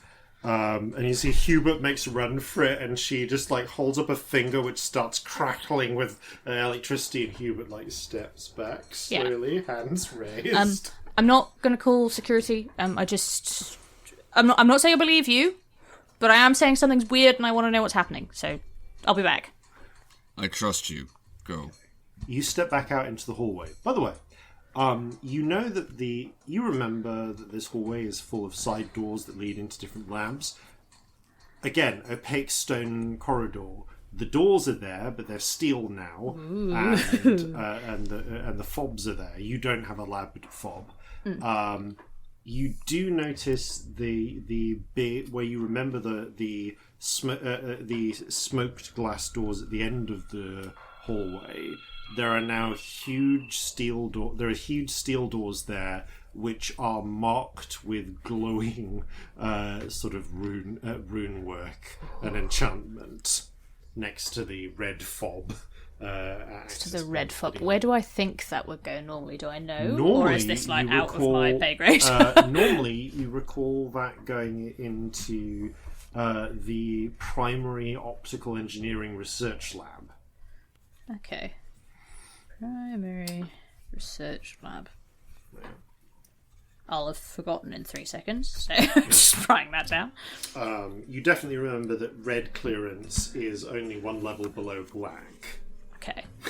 Cool. Good to know. So you had as to the actually useful for you to know. Black clearance is reserved there for the heads of department, and red clearance is high-level staff and security have red Cool. clearance fobs. Bitey does not have a red fob. Cool. But does have a series of blue fobs. You head back out to the reception, where you see where Pete, the bugbear, looks up, grunts, and looks back at his little orbs. So just give him a grin. Brock, hon, could I ask you a favour? What do you need? So Dr. Vinter's taking some readings, and I've lost my phone, and I really want to take a picture of them, because apparently the medical lot might need them later. Do you mind if I borrow yours and just bring it right back to you? I'll put my number in it while I'm at it. Oh, well, all right. But pass his phone over. He slides his hand on the lock screen to unlock Of course, it. yeah. Can I try and remember his pattern? Roll an intelligence check. Oh no. to Not my memorize the favourite pattern. check at the moment. Oh, it's good though. That's an 18. Yeah, you think you've got it. Cool. Yeah. Thanks, Hunt. There might be a few pictures to take, so I'll bring it back in a little bit if that's okay. But I will bring it back, I promise. Not too long though. All right. Promise. All right. And hey, coffee. Yeah. Sounds good. Thanks. You take Brock's phone, having memorized his Yeah. his unlock. Again, I do the same thing where the fob goes, they give him a little wave as soon as the door's shut, fucking pegging it down the corridor. Provided there's no one in it. If there is someone in it, I'll be casual. There's actually a moment as you start getting ready that one of the doors slides open, and you see a researcher you half recognise, like a half orc gentleman, kind of pass by, gives you a nod, walks on down the hallway. A little wave. Out. Seems to be carrying some note. Interestingly, you can see that he's carrying a simple wooden clipboard with handwritten notes on, and those definitely appear to be real, as do his own notes, as do the notes and observations that he's recorded, which you can you can see at a glance as he's walking past. Right. Yeah, I take the phone in. Okay.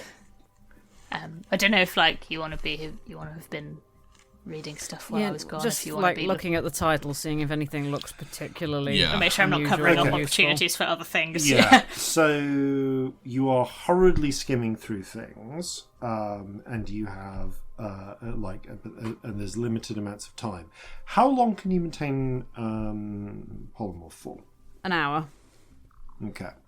So I'll double give check. I'm pretty sure me it's an hour. both of you working together negates the disadvantage for trying to do a rush job then, because you'd already used up at least 15 minutes. So can I ask one of you to make an Arcana check, please? Sure, I think you're I probably will. better placed for this. Yeah, I'll do that. Not brilliant though. I think that's only a 16. Okay.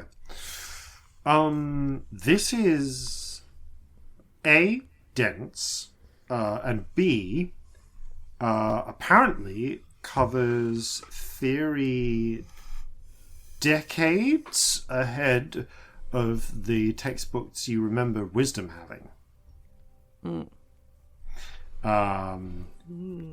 It looks like these notes contain very some frankly astonishing the results of astonishingly advanced research into these fields, and that is as much of a barrier to your progress as anything else. However, you do pick up some fundamentals going on here.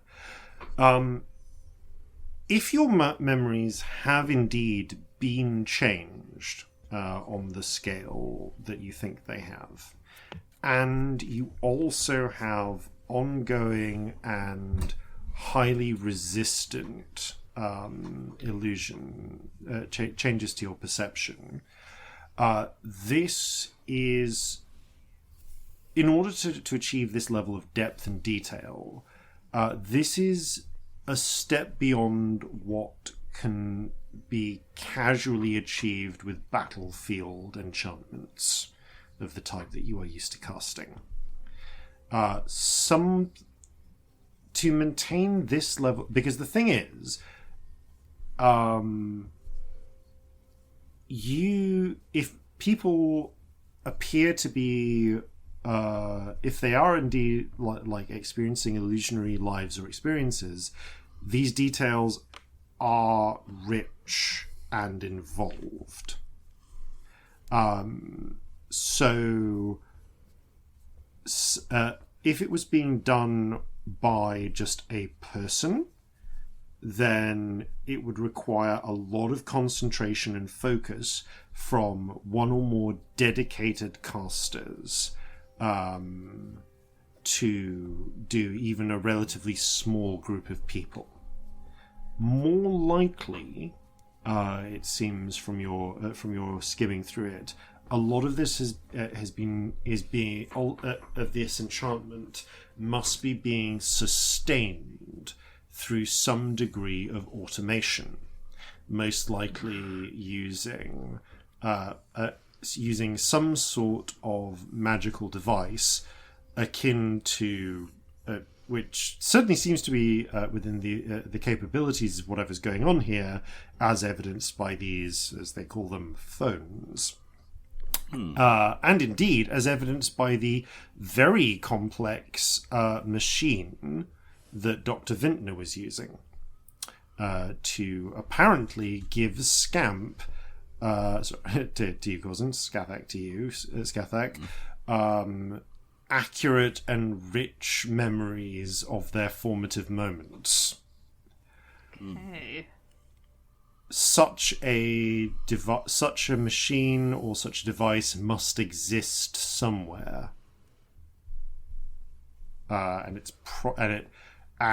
probably has a limited range of effect. All right, so if we move either far enough away from the source, or stop whatever is causing this from working, all of this breaks down.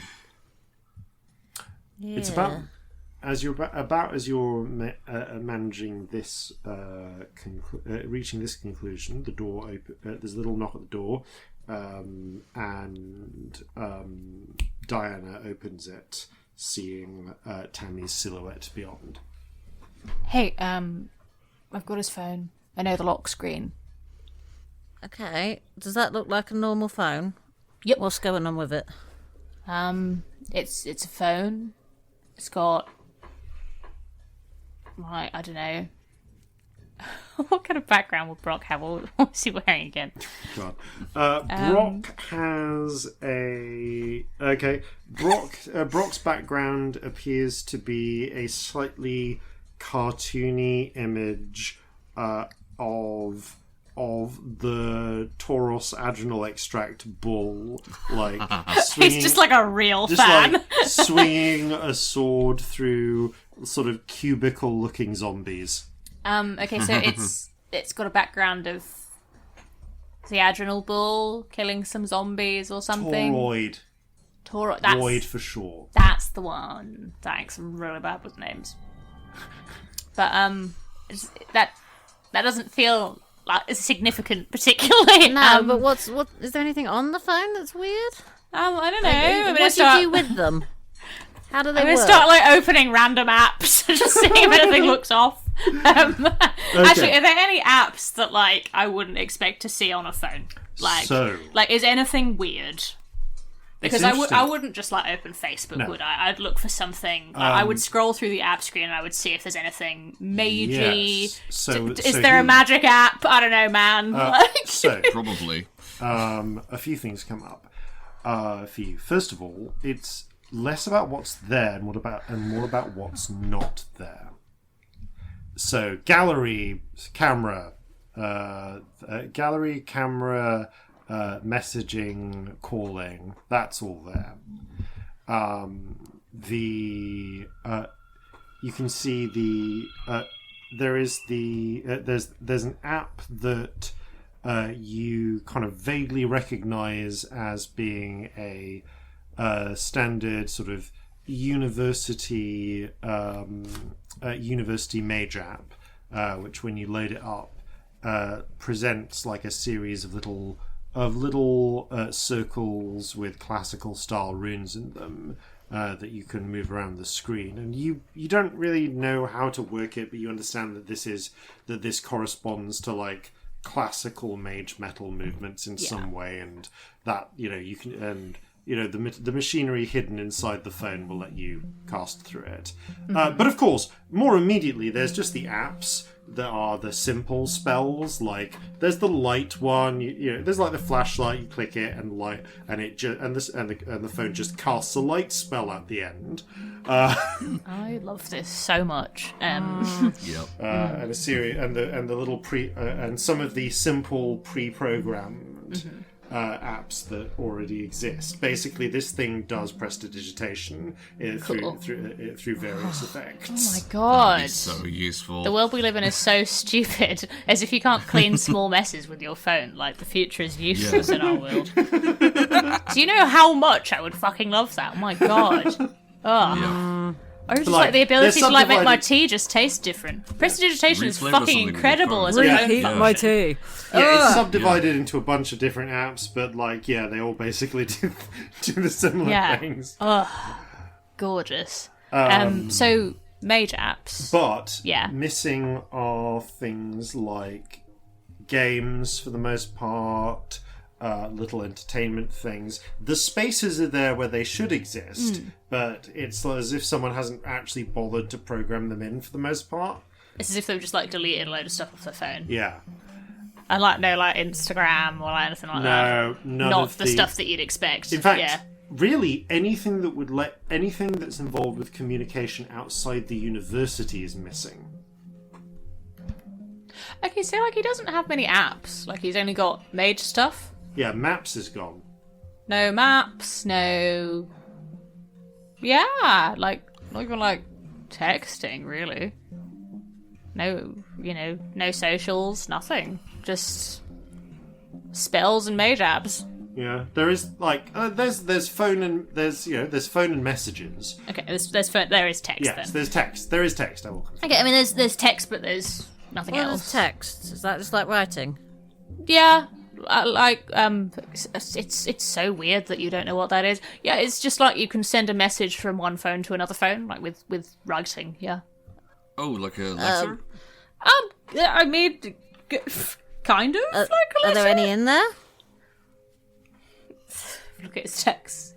So this is okay. So Brock's phone. Interestingly, there are a bunch. Interestingly, Brock has contacts for a lot more people and message threads for a lot more people than there are messages.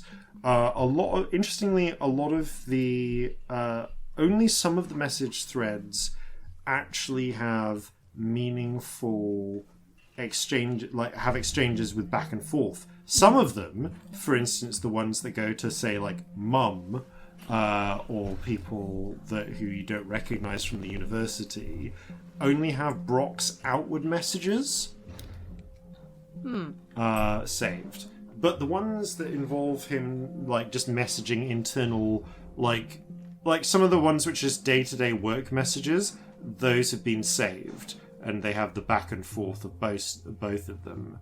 So messages to some people are fully intact and honestly quite humdrum for the most part. Quite boring, yeah. So people who have both outgoing and return going include Chanterelle, Dr. Vintner. Was he texting Chanterelle? Apparently, Because I'm like in this character invested. Like, are they a thing? Apparently, Brock would like them to be a thing, but Shanti's not interested. She's such a good friend. Brock's Chanterelle's in there. Dr. Vintner's in there. Professor Mariposa is in there. A handful of other names that you recognise but haven't encountered. Interestingly, Hubert is in there, but no responses from Hubert are in there. Is there anything weird? Or is it all just like work, like nothing too strange? Nothing too strange from Brock's phone, no. Okay. Anything weird in the responses? Again, most of the responses are fairly straightforward. Are fairly straightforward between different people. There is one message from actually, yes, there is a message from Vintner, which says, "Please alert." It says, "Alert if B cotton thread shows up and acts weird." Yeah, kind of like skim some text, read some of this out, go, Shanti, hon. Should have told me he was into you. If I was in there with a chance. I mean, you might still. I think you still. I mean, he said yes to coffee. Like, it's probably alright. Oh, he's not your type anyway. And you knew I liked him. My type's apparently a fucking snail now. Sorry about that. So hot. Is this like permanent or? No, it'll go away in a bit. So. Speaking of the snail, he's the only like weird text. I mean, anyone not at the university kind of looks like they've been ghosting him, like they've not responded. But Vintner said that. Well, they've been sending ghosts after him. Wow, you really like don't know anything, do you? Ghosting is when you ignore someone when they text you. So if they like send you a message, you don't message them back. So they just haven't been responding at all. Wow, no, rude. Like people in the university have. Like it's all pretty normal. Does it look But like he? Vintner said to let him know if I point at Okay. Bitey if you came in and started acting weird. That's suspicious. I At thought this that. point, the phone starts flashing and going beep. Sorry, it actually goes. I'm trying to think of this. Yeah, it starts going.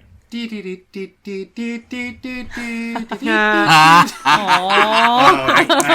you see. I love that. You see an image of a kind of sultry-looking Yuan-Ti woman with serpentine features and black hair appear, and with a little note under it saying Professor M.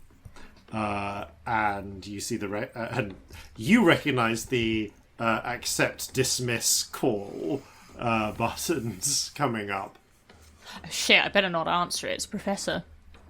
Or do I answer it? What do you think? It's going to be weird that I've got his phone. Do it. Let's see. You know what? No, he let me borrow it. That's Yeah. true. I answer it. Hey, I'm so sorry. I'm borrowing Brock's phone. He lent it to me for a few minutes because mine's broken. Can I take a message for him? Who is this?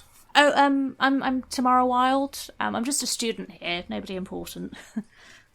Tam. I'm happy to pass something on though. Right. You work at reception in admin, don't you? Yeah, that's me. Well, do me a favour. Could you please get Brock just to check in with Dr. Vintner? He's not answering his phone. I can't seem to connect to him. Oh, he was helping some people out doing some reading, so maybe he's put it on silent or something. But I'll get him to check. Right. Well, if you can't get to him in the next 5 minutes, don't bother. I'll be coming around myself, or maybe I'll just send someone. Right, I'll tell him. Cool. Okay. Thanks. She just hangs up. Okay, so we've got 5 minutes until our professor comes, or she sends someone. So that's exciting. That's fun. Yeah. Uh-oh. Right. What's she like? Do I know her? You recall Professor Mariposa as being like a little reserved, but mostly dealing with the teaching side of things. She's more. She does do work in the lab, but more focused on the actual accelerator or else working in the archives portions of the building. So yeah. What do we want to do with that? Do we want to like get out of here, or I don't know, come up with a story, like what? Any We've got thoughts? to figure out what's going on here. Yes, we do, but there's a professor coming in 5 minutes, so what do we do when that happens? Right, we need to find like 3 a minutes machine now, that says Hubert. probably like a machine that's doing this, right? We think there's something solid somewhere. That's probably like in this building, right? Because this is there's all a lot about of magic machines junk. here. Would make sense. This is a big magic But place. it's all. Also, If we're thinking it's illusion, is there like a big illusion-y machine? Would that fit any descriptions, legitimately, of things that I know? Big illusionary machines. There are a number of big machines. The biggest, obviously, is the accelerator in the center of the of the facility. But there are sort of large research machines that you recall existing in each of the 5 departments outside of the central one. You definitely remember there's some sort of heavy research machinery in the beyond the red fob door outside this office. Don't suppose any of you have a red fob. I look through the fobs I have. You have a selection of blue fobs. Because all the big illusion Okay. machines are behind that one, and I don't have clearance. Right. Is it the kind of thing that's going to have some sort of magical protection? Because I think I could just pop over the other side and maybe open it from the other side. Legitimately. I mean, right. if you can. You're not great. familiar with the security positions. You don't really do that. You know that there are I mean, you know that there is literal security, and you know that, for instance, Pete has a live feed of what's going on in all the labs through those orbs. I mean, I know that Pete will see us if we do anything, because he's on the orbs. So if I'm not sure that would work. I've also still got Brock's phone, and I've just remembered that, and I said I'd bring it back, and if I don't, that's going to be a problem. Wait a minute. Yeah. Those orbs, they're a form of scrying, right? Yes. Yeah. I think It so. won't affect you. Why'd you say that? Because That's an excellent because point. you're immune to scrying. Am I? I mean, I don't... Were you on the At little least as far as I the know.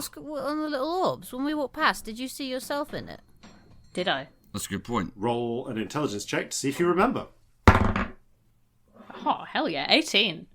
Actually, one of the little orbs did have an image of the reception, and Pete was obviously distracted because he didn't notice this either. But now that you think of it, you don't remember seeing yourself on that orb. Shit. You know, I wasn't. I thought I was just high, so I didn't really think anything of it, but no, I didn't. No, you're utterly immune to most forms of scrying. Right, So that's if great. You can open the door. And it solves one problem, but I can't open the door because I don't have a red fob. But you know who fucking would, don't you? Vintner would.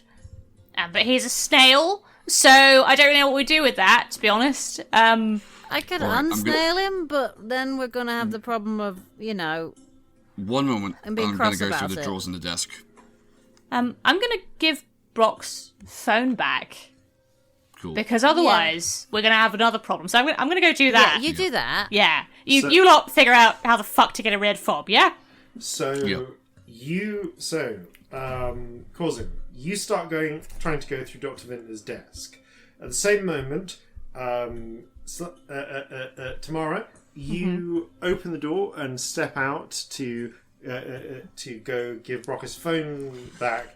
At which point, the heavy steel doors to the lab slide open, and we'll find out more about that after these, no doubt, important messages. Here at the Alisond University High Magic Research Facility, we pride ourselves on providing a safe, stimulating, and edifying facility for our students and staff members alike. Here you'll be able to push our understanding of the natural world and pierce the veil between the unnatural. You'll stand shoulder to shoulder with the greatest minds of your generation as you make the discoveries that may well shape the next. So why not reserve your lab time today? What was that noise?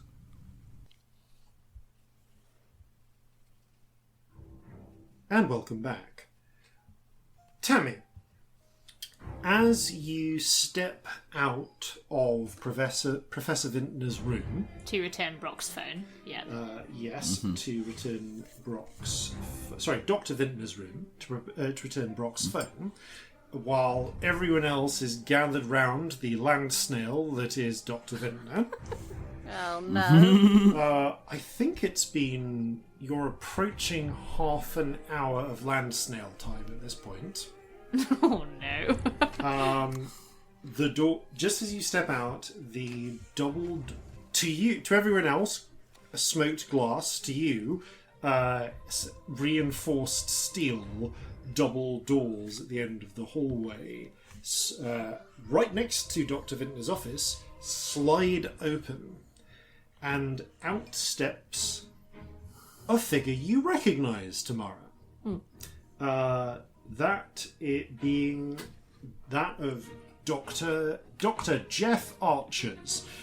He is a human man with kind of swept blonde hair, reflective silvery glasses, and is currently wearing a white lab coat and carrying a clipboard.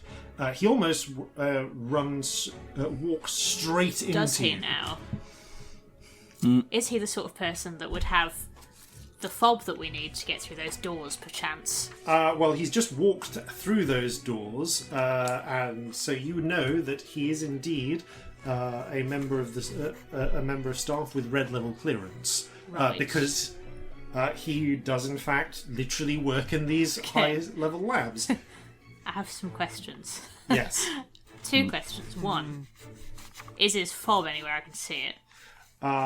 Yes, he's holding it in one hand because he's just used it to open the door from the other side, and you can see him he's in the process of moving to put it back in his pocket when he steps through the door and is about to collide with you in this freeze frame moment. Another question.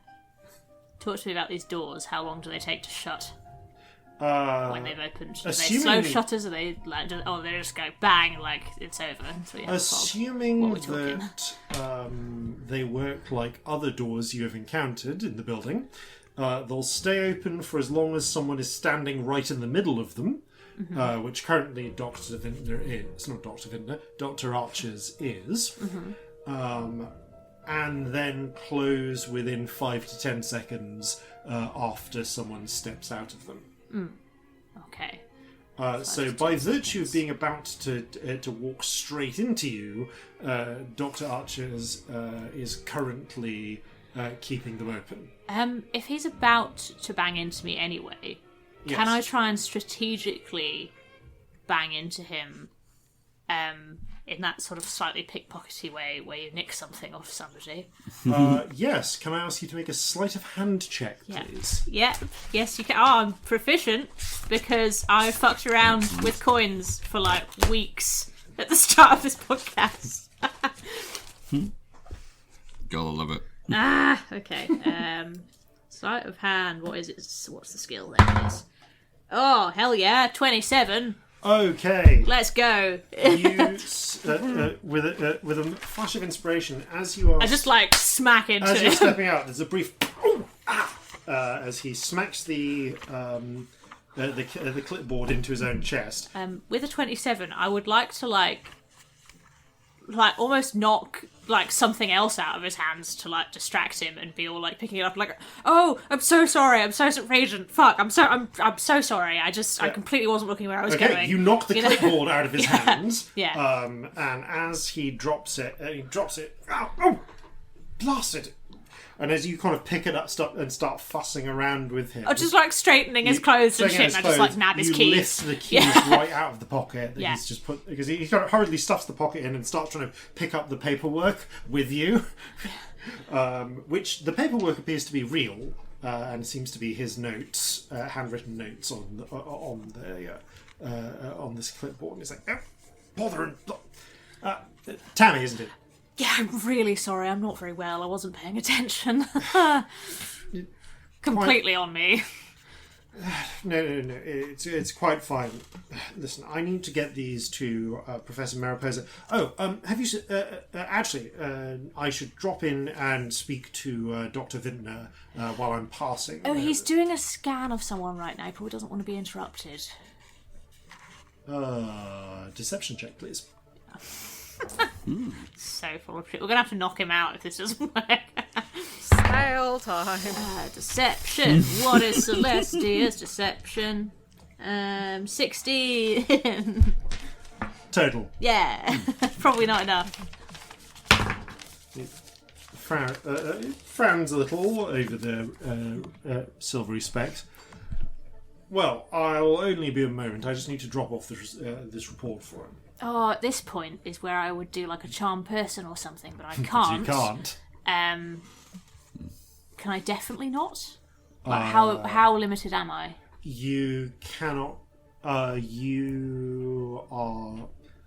Nope, you're not even an elf right now, so you don't have access to your sort of to like racial spells like darkness or anything. So no, right now, as far as you you have no spellcasting ability. Okay. Because you don't remember how to do it. Right. Is he determinedly going into this room? Roll a quick insight check. Okay.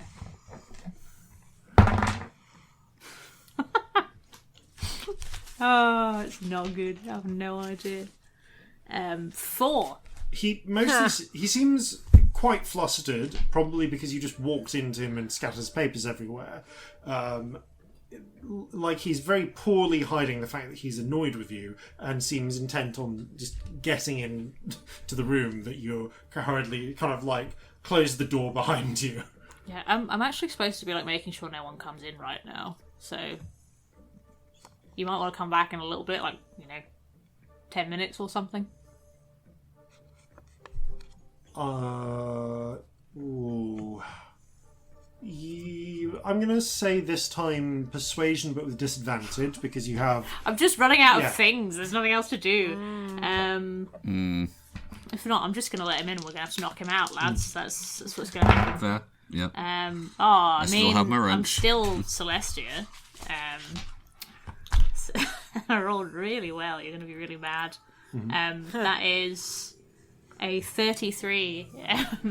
He rolls his eyes, picks out 2 of the pieces of paper and thrusts them like vaguely in your direction. Look, could you please just make sure he gets these? Oh, of course. Yeah, that's fine. I'm really sorry I banged into you. I feel really bad.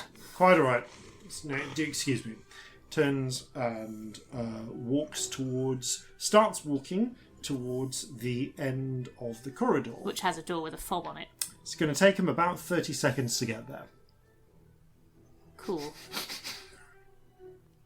Oh shit, I was supposed to give Brock's phone back. Hang on. I just go over, open the door, and then... Yep. You go rush first. ahead. Handily open the door with your yellow fob. Yeah. Thank you. Brock. To Tammy, yes. Tammy says she's got your phone. Yeah, there you go. Right, I'll see you later. Thanks, darling. I leave. You step back before, and as the doctor steps out and hurry your way back to the to Dr. Vintner's office. Okay. I've got a fob, folks. Oh, great. Well, Yeah, let's go. we should probably go really soon because it's not going to be long before it hits the door and realises it's gone. Okay, let's All right, go. Should I bring the snail? Yes, bring the don't snail. leave it here, Bring for the fuck's snail. sake. Okay, you and your cadre of companions, including the very nervous Hubert, goes, "Sorry, am I? Sorry, am I? What the whole terrorist threat situation? Do I have to come with you?" Oh, yeah, sorry about that. Right. Okay. You're not a prisoner, you just can't leave. How cheerful. I think... Yeah, we might want to stick together, babe. Probably best that way. Okay. Hubert, uncomfortably shuffles along, looking nervously. at I'm everyone having around. a blip brain moment. Yes. What exactly is it that we're looking for? So you said that you. So I believe last time you'd noted that powerful enchantments require a. Last time before the break, you noticed that powerful enchantments can often require something to anchor them. Yes. So we're looking for... Yes. So you're going into to try and access the sort of main laboratory main lab. Cool. for this wing. Yes. Hidden behind. Looking for the big machine. Optical engineering. Yes. That's the what... optical engineering. I literally couldn't remember the words. And I was like, I need to remember the words for the thing that we're looking for, otherwise I'm just going to be like, the thing with the magic, and that's not very convincing, is it, really? So, yeah. So, at this point, you step into... you all hurriedly make your way into back into the hallway, tap the red fob onto the little fob circle, and the doors slide open. At this point, I'm going to say, everybody else, as the doors slide back, as the smoked sort of glass doors slide open, you see a very clean and well-maintained looking laboratory. There are various workstations at which individuals, some of whom are wearing, sort of helpful, clean lab coats. Others of whom are just dressed in regular clothing for this place. No one's in a tracksuit, but since white coats. Shanty's got some style. But yes, in addition to the white lab coats, there are some people who are just wearing wool jumpers and that sort of cotton shirts, that sort of thing. They seem to be dealing with various sorts of mechanical or magical equipment. Though a lot of them there are a number of them focused around some large machines in the center that appear to be what appears to be. I'm trying to describe this. It's almost like a large platform with a railing around it, akin to like a ferry or a raft. Is what comes to mind. It's raised up above the floor, and you can see that through a sort of slightly thin haze projected in a dome around the top. What appears to be a completely different environment, sort of inside and behind it. The closest experience would be almost like there was a sort of hemispherical cutout in the world on top of this, platform with guardrail, behind which you can see what appears to be a stunning sort of tropical island-esque landscape. Very sort of Porto Macidio Sans Pirates. Like white beach, you can see crystal blue sea, white beaches, palm trees. You can even faintly smell a little bit of the sea breeze from here. But it's all overlaid with like a slight amount of blue haze, as are the handful of people standing inside it, looking around. Some of whom just appear to be students, like having a good time looking around. Others, but there's definitely included in that is a woman in a white lab coat taking some notes. Another holding up one of these strange phones and like seeming to observe things, occasionally pressing a thumb against them.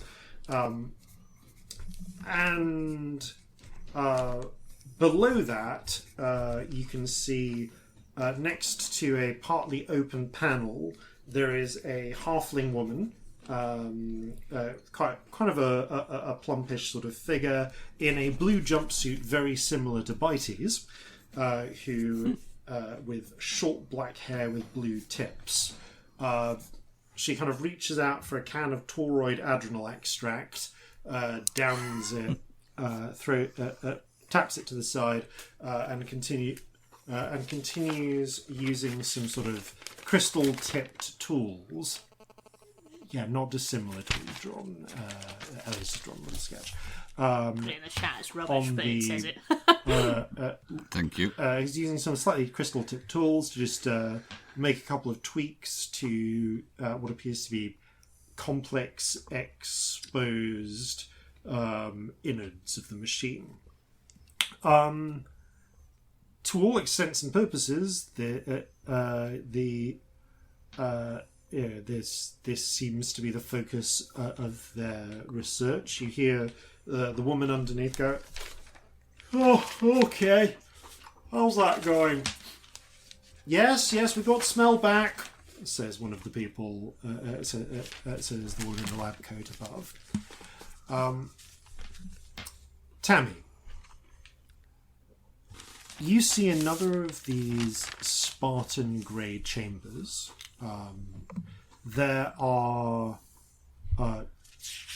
There is one other exit, another pair of sealed-looking steel doors, which to everyone else appears to be opaque, smoked glass doors.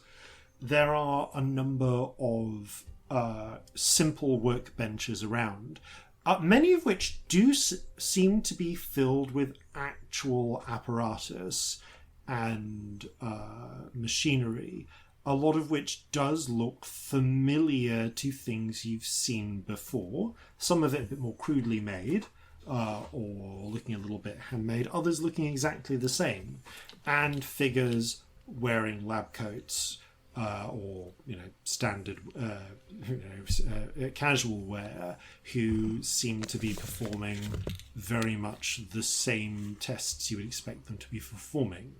Interestingly, everyone here who seems to be using a phone is using an actual phone as well. Okay. The equipment in this room all appears to be real. It's just the trappings of the lab that is not. In the centre of the room, you can see, although there are a handful of people sort of stepping on it and reacting to something that you can't see, there is a squat and complex-looking machine built of a complex actually what appears to be thick plates of steel armoring a lot of it. But in one panel which has been exposed, you can see complex arrays of different silvery metals, crystals, and the kind of advanced machinery and circuitry that you've come to expect from high-level magical equipment. This is the panel at which the halfling woman in the blue in the blue overalls is currently working. So the ball of somewhere else. Yeah, so you're not seeing that. But the exposed panel, is it on the ball? Yes. So the kind of bit which I described before as being like the sort of platform with the guardrail. Yeah. What you're seeing is no guardrail, just the platform. But rather than like looking almost like a boat or like a little hovercraft sort of appearance, you're seeing this heavily armored looking machine. Okay. And you're What's the panel on? The panel is sort of on the side, almost underneath. So if you can imagine that it's slightly raised off the ground, and we've got this mechanic underneath, kind of like an auto, like a car mechanic, peering up at an exposed panel and pressing tools into it. And to everyone else, that's just like on the bottom of the on the illusion bottom of of this weird cool. hovercraft boat thing, above which they can see the image of the But there's this weird resort incongruous place bit at the bottom that has just somebody working on it as a mechanic. Yeah, cool. So that's it. Like the illusion is seamless to everybody else, but you are seeing the actual panel in this massive machine opened and the mechanic working on it. Cool. I mean, that looks like some serious fucking circuitry, right? Some what? Like all the wires and shit. I assume it's like pretty complicated made shit. What's I the can only circuitry? imagine. They're like metally bits that you're looking at. Where? I will confirm that the bit that the technician is working on does have the same appearance. So there are silvery metal bits and crystals and so on. You're just seeing a different everything else. I don't know what circuitry is, so I'm figuring it Yeah, out. that's fair. No. Yeah, that stuff. Oh, But also all of that stuff. I pointed like the rest of it. so it's all... But that looks like the main one, doesn't it? I mean, don't know. It looks like a panel to me. Well, there's all the rest of it too. The technician kind of pulls herself out, closes up the panel flips the panel closed, sort of yawns, takes another, drains the last dregs of the of Toroid, and again with the can with the cheerful Minotaur drinking, presumably his own alcohol glands. On the front of the can,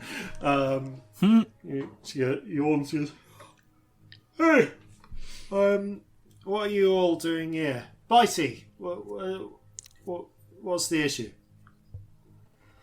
Oh, nothing's wrong. Just how things progressing at the moment? Oh, you know how it is. One of the circuits went out. We lost smell on the vacation simulator. Apparently, how's it looking? Looking and importantly, smelling much better, says the woman with the lab coat. You really get that sea breeze scent. Do I smell anything? Just like the vague sort of like drive, kind of metallic, oily scent of the machinery. Does it smell any different to me? Yeah, you could. I mean, the sea breeze scent has gotten much stronger. That's certainly smelling familiar. Yeah. Yep. What are you doing here then, what are you doing here, Bitey? Oh, Vintner asked me to double check some things. Nothing to worry about. I think it's just him being overcautious, to be honest. Do you mind if I just do a quick once round? Yeah. It's not going to disturb anything, is it? She looks vaguely at the researchers. Who already seem to be busy focusing on the task again. Yeah, just no skin off my back. Go for it. Been a long one for you, has it? No. I just started. It's just short night, you know how it is. Good night then, I hope. Nah. I tried taking pills for it, but I just can't get to sleep.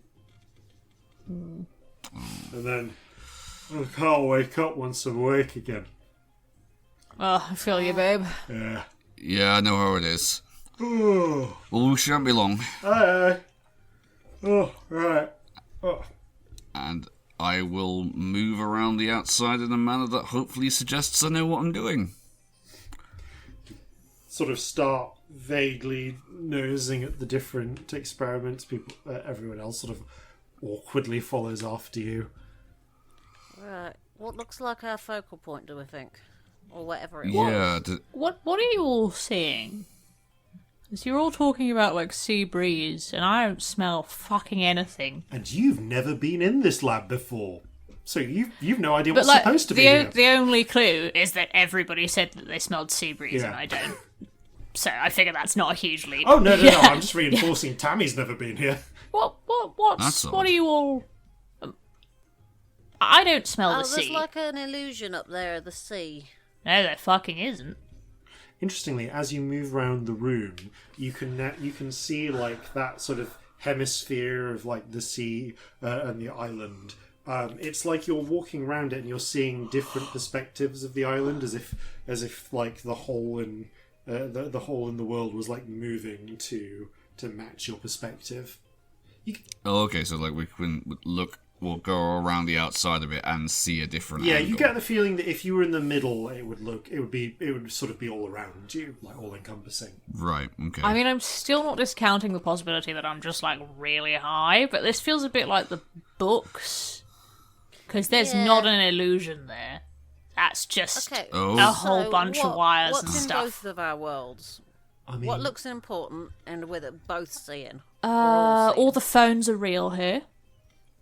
Alright, that's one But, like, thing. we've only had a couple that were actually there before. Yeah. This is weird. I mean, did she fix a panel? Yeah, that thing with the circus tree. That's that the was one. there. Yeah. That did like she was fixing a panel for you lot too, right? Yeah. Okay, that What about all is the these same. other things? All these like magic-y bit things, or that people are messing with. Help. you did see those, yes. Those appear to be real. I don't know what I actually don't know what you're talking about. I'm really I sorry. think Scamp is Skathak is talking about the various other experiments going around the edge of the room that the different technicians are working on. Yeah, I mean, there's like equipment, and they're all doing quite magic-y, sciencey looking things. Okay. So I guess if you see that, that's the same, unless they're all, you know, drinking little holiday cocktails. No, that's all that's at home. Right. But this big one looks like the most important one. You do see Tammy, one of the people in the centre, mime pouring themselves a cocktail, but like they mime shaking like a cocktail mixer and then pouring it into someone else's mimed like glass. It's quite nonsensical. The rest of you see someone like walk over to a luau type bar that appears out of no, just like seems to spring into existence. They pick up, this cocktail mixer, shake a cocktail, and pour it. Yeah, these people in the middle are That's just like bizarre. miming weird shit, man. I don't know what's happening. All right, so like, the broad shape of the place we are is the same. It's just that like everything that is populating it is different. Like the people are here, the walls, the ceiling, and everything else are here, but like what we're seeing and what you're seeing is totally different otherwise. Yeah. All the machiney bits are the same this time. There's got to be some crossover here. Yeah. So, Well, the machines are the same-ish, even if they're not creating the same result. So you're seeing like an entirely real bit of world yeah. on that thing, and I'm not. Well, right now, for me, the focal point of this room seems to be, and he just points up to the seaside scene. Is that the same for you, or is there like a different focal point in this room where stuff is happening? Like obviously you're not seeing the sea, but No, there's not. does everything That's- else look important? That's the biggest thing. Everything else is workbench. Oh, workbenches and phones and All right, stone all right. like everywhere else is, but it's starting to freak me out a bit, if I'm honest. Well, think about this, right? This whole place seems to be dealing with either, well, altering one's perception or seeing things remotely with magic. So what's happening to us and what's happening to you must be linked somehow. And I have to assume that whatever has caused this to happen happened here, or started here at least. See, my question is, where the fuck are we? Because if they're powering a big illusion through that thing and it has smell and touch and all those things, but for me it's not working. That's what's been happening all day. You know, you were all looking and smelling bacon and eggs and I wasn't, and you were all looking at something else that I couldn't seeing see. what's really there. Yeah, That's that's bizarre. kind of my point. Where are we? Well, I don't Because we know. can't be at the university.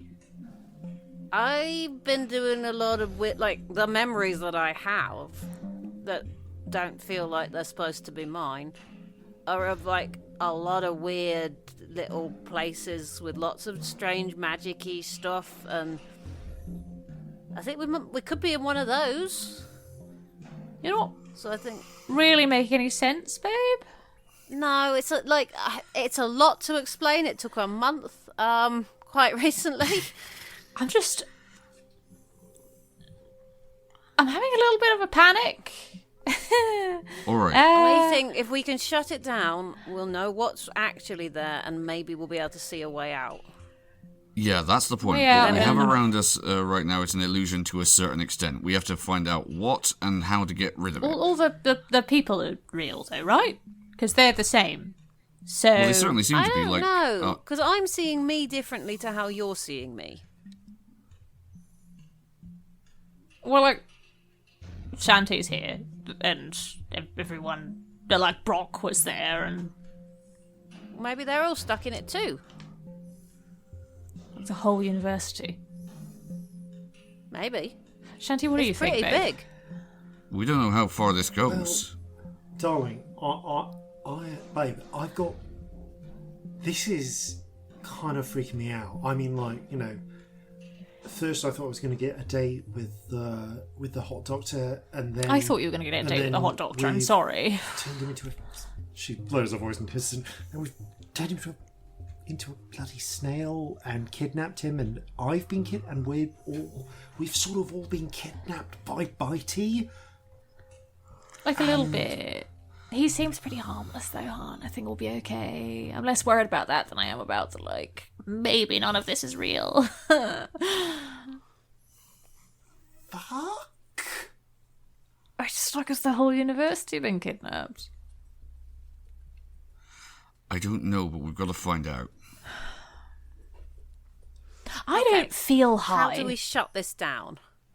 Because I don't. That's a good question. I don't know. I remember how high feels, and it doesn't feel like this. This feels more confused. I'm going to say Is this. the one, machine? Can we see a way to shut it down?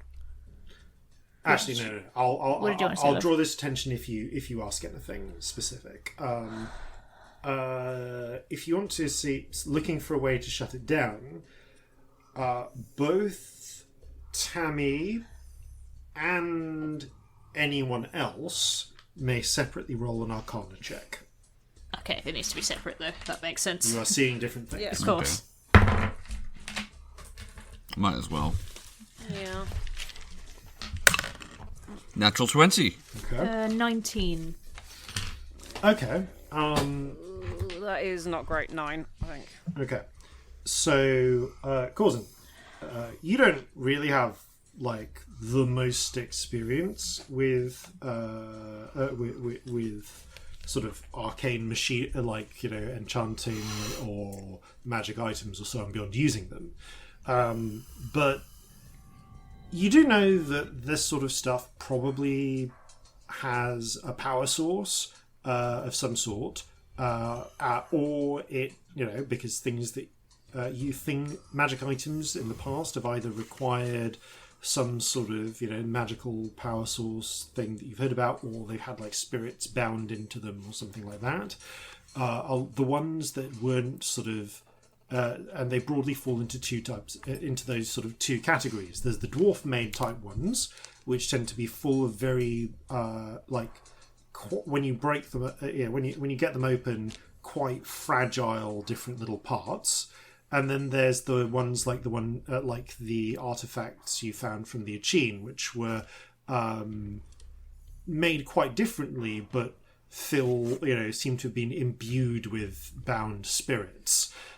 In both cases, they would have different weaknesses. One with a bound spirit, you'd need to figure out if it was spirit-based in some way, and then release or unbind the spirit in some manner, which might potentially involve just, breaking whatever bindings were on it. If it was an intact sort of one, if it was a dwarven type thing, then you'd presumably want to damage the portions that were connecting it to its power source with, or perhaps even the power source itself. That's what you know. And looking at this sort of device, this whole machine, it looks like there are a few places where people are interacting with it. There's the phones that that the person on the top is holding. They tap something and the luau bar appears. That sort of thing. There's the railing around it, and of course there's things like the panel underneath and so on. Tammy. Yeah, this whole thing is covered in protective armor. The only bit you've seen open that's any sort of way to get into it is that one panel, the exterior of which is also armored. And she's closed it and we're in a room full of people. She's closed it. You did, however, see her tap a blue and red fob onto the back of it, a little circle in it, when she closed it. I would like to have a look at my keys that I have. Do Quickly they have running blue and through. red fob on them? No, your highest clearance is yellow. Oh no, but I mean the ones that I smaller nicked. Oh, the ones that you nicked. because I stole them off the guy, and I was also actually gonna, while I was at it, he like had a piece of paper that he gave me for Vintner, and I've just not looked at it. That's so a I good point. should do You've that. already looked at both of these. Like, I just realised that I've missed a thing, like massively. That's fair. But I guess in character I will get both of those out at the same time and have a look if there is a blue and red fob, or if there is anything useful on this note. There's not a blue and red fob. There is a red fob, which is the one you used to get in. Yep. It appears He's not a person who deals with the machine. That's fair. No, there are blue. There's a yellow fob, a blue fob, a red fob, and a blue and yellow fob, sort of like crossed in the middle. And the papers skimming through them appears to be a series of small collated reports on very technical-looking reports on how the latest advancements are going on.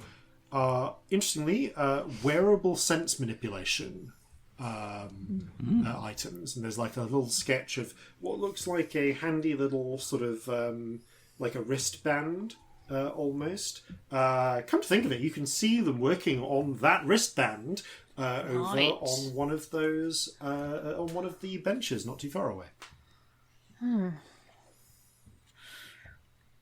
Right, so she got into the panel with the blue and red fob. I don't have one of those, and everything's sort of covered in like armor, and there's loads of people here, and it'd be pretty hard to break that in a room full of people.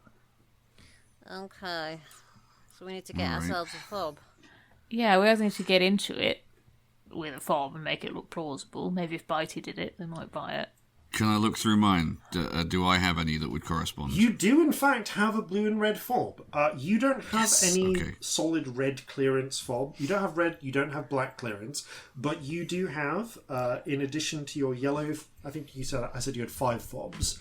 You have the, essentially the hall pass fob for accommodation, and you also have a yellow fob, a blue fob, and 1, 2, 3, yep, and both a blue/red and blue/yellow fob.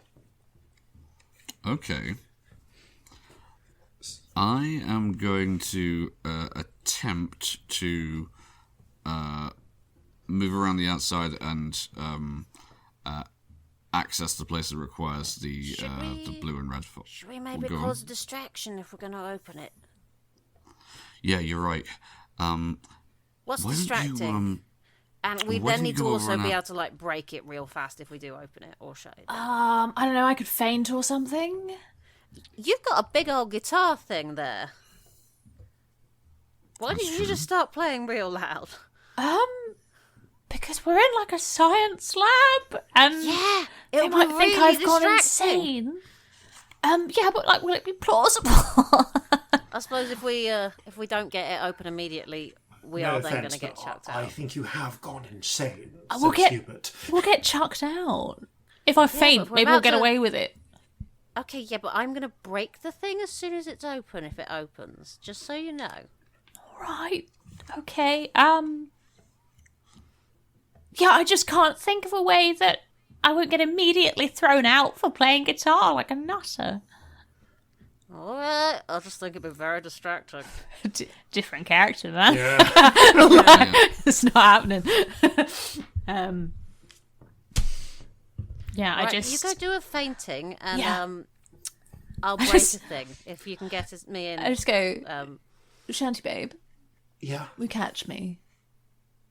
What? Oh, okay. Yeah, I mean, you're like, I know that you've been pounding out the runs right now. I feel like you're probably pretty strong, right? I can lift, 70. Shit, man, really? Fuck. I say that. I just realised that the kilos. I'm going to say pounds. The man, oh my god! The man I know who, for a fact, can lift 70. I think it's pounds. I'm honestly not sure.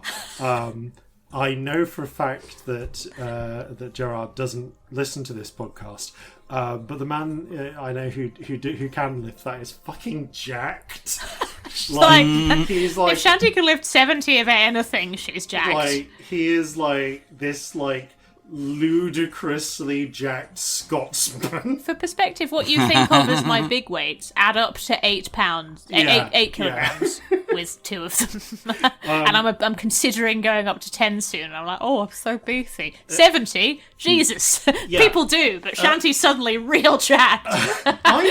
You feel like when Shanti says this, you look at her and it's like it suddenly goes to you that maybe Shanti's not been telling the truth about all the weightlifting. Cool. Oh, I'm just really warm and I feel really ill. I just do like a thing. Performance check I don't deserve one for that old shit. with disadvantage. Oh no, really? Well, you said you don't deserve one. Mean. Was it gonna have disadvantage? No. Roll it straight. Big mean. That's 27. Okay. You start like the words don't not the most convincing, but No, but somehow- like I say them really but, well. like, And hard- it's tomorrow, so she would say it's stupid, so it's fine. It's unclear whether or not Tamara's like fainting act is so genuinely convincing it draws everyone's attention, or such an obvious cry for attention that it draws everyone's attention. As various Little Columbi. as almost every person in the room who isn't just utterly engrossed in their work glances round with a mixture of concern and bewilderment at this like full-on theatre darling fainting. Yes. I'm just like saying shit to Shanti like, arms. babe, I think we maybe took something really bad last night. I really don't feel good. Everything's spinning. Like... One or two of one of the researchers like starts to awkwardly come over. A couple look at each other. So while this is happening, Right, now's our chance. Go. who's doing what? I'm gonna go. I'm gonna try and get with- the door open. Okay. Yeah, try and get this little panel open. Yeah, the pair of you hurry towards the centre. It's pretty damn distracting. I'm gonna ask for a stealth check from you, but with advantage, please. Cool. First of us? Yeah. Cool. Wasn't good. One of those was a natural 1, but lucky. 16. Not great. 15. Okay. You as you are walking over, you pass by a researcher who notices you doing like walking towards the central machine. As he opens his mouth to ask a question, Skatak accidentally steps on his toe, and you see him go and start hopping around, which is even more momentarily distracting as you hurry past and manage to crouch down by the hovercraft, momentarily hidden from everyone else's view. The guy whose toe you just stepped on can see you, but he's a bit focused on the toe. On the toe. So, kneeling down, you quickly press the blue and red fob to the panel, and with it slides open, and you see a dizzying array of complex-looking magical internal workings. It reminds you again, in a similar way to before, of the layers of intricately scribed spell scroll. Sort of like spell scroll, like silvery foil that you saw inside the giant pillars at Fen. This is some high-tech magic shit. Yeah, that's... Wow. Right. Is there like an immediate, obvious, we can turn it off here, or am I just going to have to blast a thing? Roll an Anything Arcana look check. vital? Okay. I guess both of you can. Okay. What is Only one of you is where did trained, it though, so they're separate checks. 19. Yeah, I've got a 17. Oh, 19 and 17. Okay. Yeah, I would say then collect both of you see there are a few there's a handful of small like crystal nodes that seem to be important, like central like not like the big central bits, but they just like seem to be lots of different things seem to connect into alongside the just like the various wafers of etched silvery metals, and you do remember noticing that Scout, you remember noticing that the technician, who really has a name and I just completely forgot to say it, was using the technician was using like something that looked almost like a screwdriver with a little gemstone on the end to tweak one of those in some way. Corzin, I think you said you picked up the toolkit. Oh yeah, I do have my toolkit with me. Which means you have a couple of these tools yourself. Okay. Witnessing this, I will take out the appropriate tool and sort of study it quizzically, because I'm sure from Corzin's point of view, he's not seen anything like this before. He hasn't, but and honestly, even though I no fucking idea what they do, but fortunately, whoever designed them had at least a basic concept of user interface, because both of these little screwdriver gemstone whatsits have very obvious activation runes on them, just about where it would be comfortable to place your thumb. All right, I will do so. I will place my thumb on the activation rune. Okay, you place it on one and the other. The crystals in the end glow and hum slightly different colours. You're currently just like holding them in front of you. Give it a poke, see if it does anything. Otherwise, I'm just going to try melting it. So, you know. All right, I'm going to hold the tip of this thing against one of the crystal nodes. Okay, I'm going to say you have a yellow one and a blue one. Which one would you like to use? The blue one. Okay. So as you hold the blue one against one of the crystal nodes, the blue crystal starts flashing in a steady sort of deet rhythm, and the node, which was previously glowing sort of quite steadily, begins to resonate in the same way, deet. And you notice 4 other nodes nearby start to make little deep flashes, but like some of them in slightly different patterns. That's weird. Right, let's see what happens if I use the other one now, and I will take the other one in my other hand and hold it to the thing as well. So I want to clarify: are you taking away the blue one and putting the yellow one in? Or are you doing that? Like, are you doing them both at the same time? Are you doing them to the same node? I'm doing both at the same time. Or to different nodes? On the same node, both at the same time.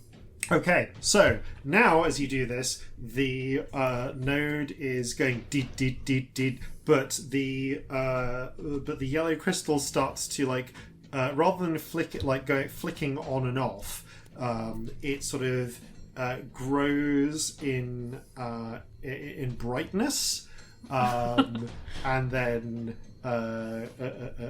so now it's going deet and like flashing very brightly, and the different nodes around it are starting to flash, but they're like flashing on and off with like very unsteady levels of brightness. I think it's doing something, but I mean, how do we overload this? I think I could zap it. Should I just zap I'm really it? trying to. It's like if we could like bung a lightning bolt through it. Wait a minute. You hear Okay. a voice I'm going go to shock and grasp it. Hey, Yeah. what are you? From the hear the technician go. I see. Why? Shock and grasp. So this seems to be shock and grasp. Are you just like doing the same node as well? I'm just going to like poke the thing. Yeah, poking it. Okay. The jolt of electricity immediately starts burning through several of the wafer-like layers. But with all of the stuff going on with the nodes as well, it connects. It sparks into one of the nodes, which then pops like less like a grape and more like a firecracker.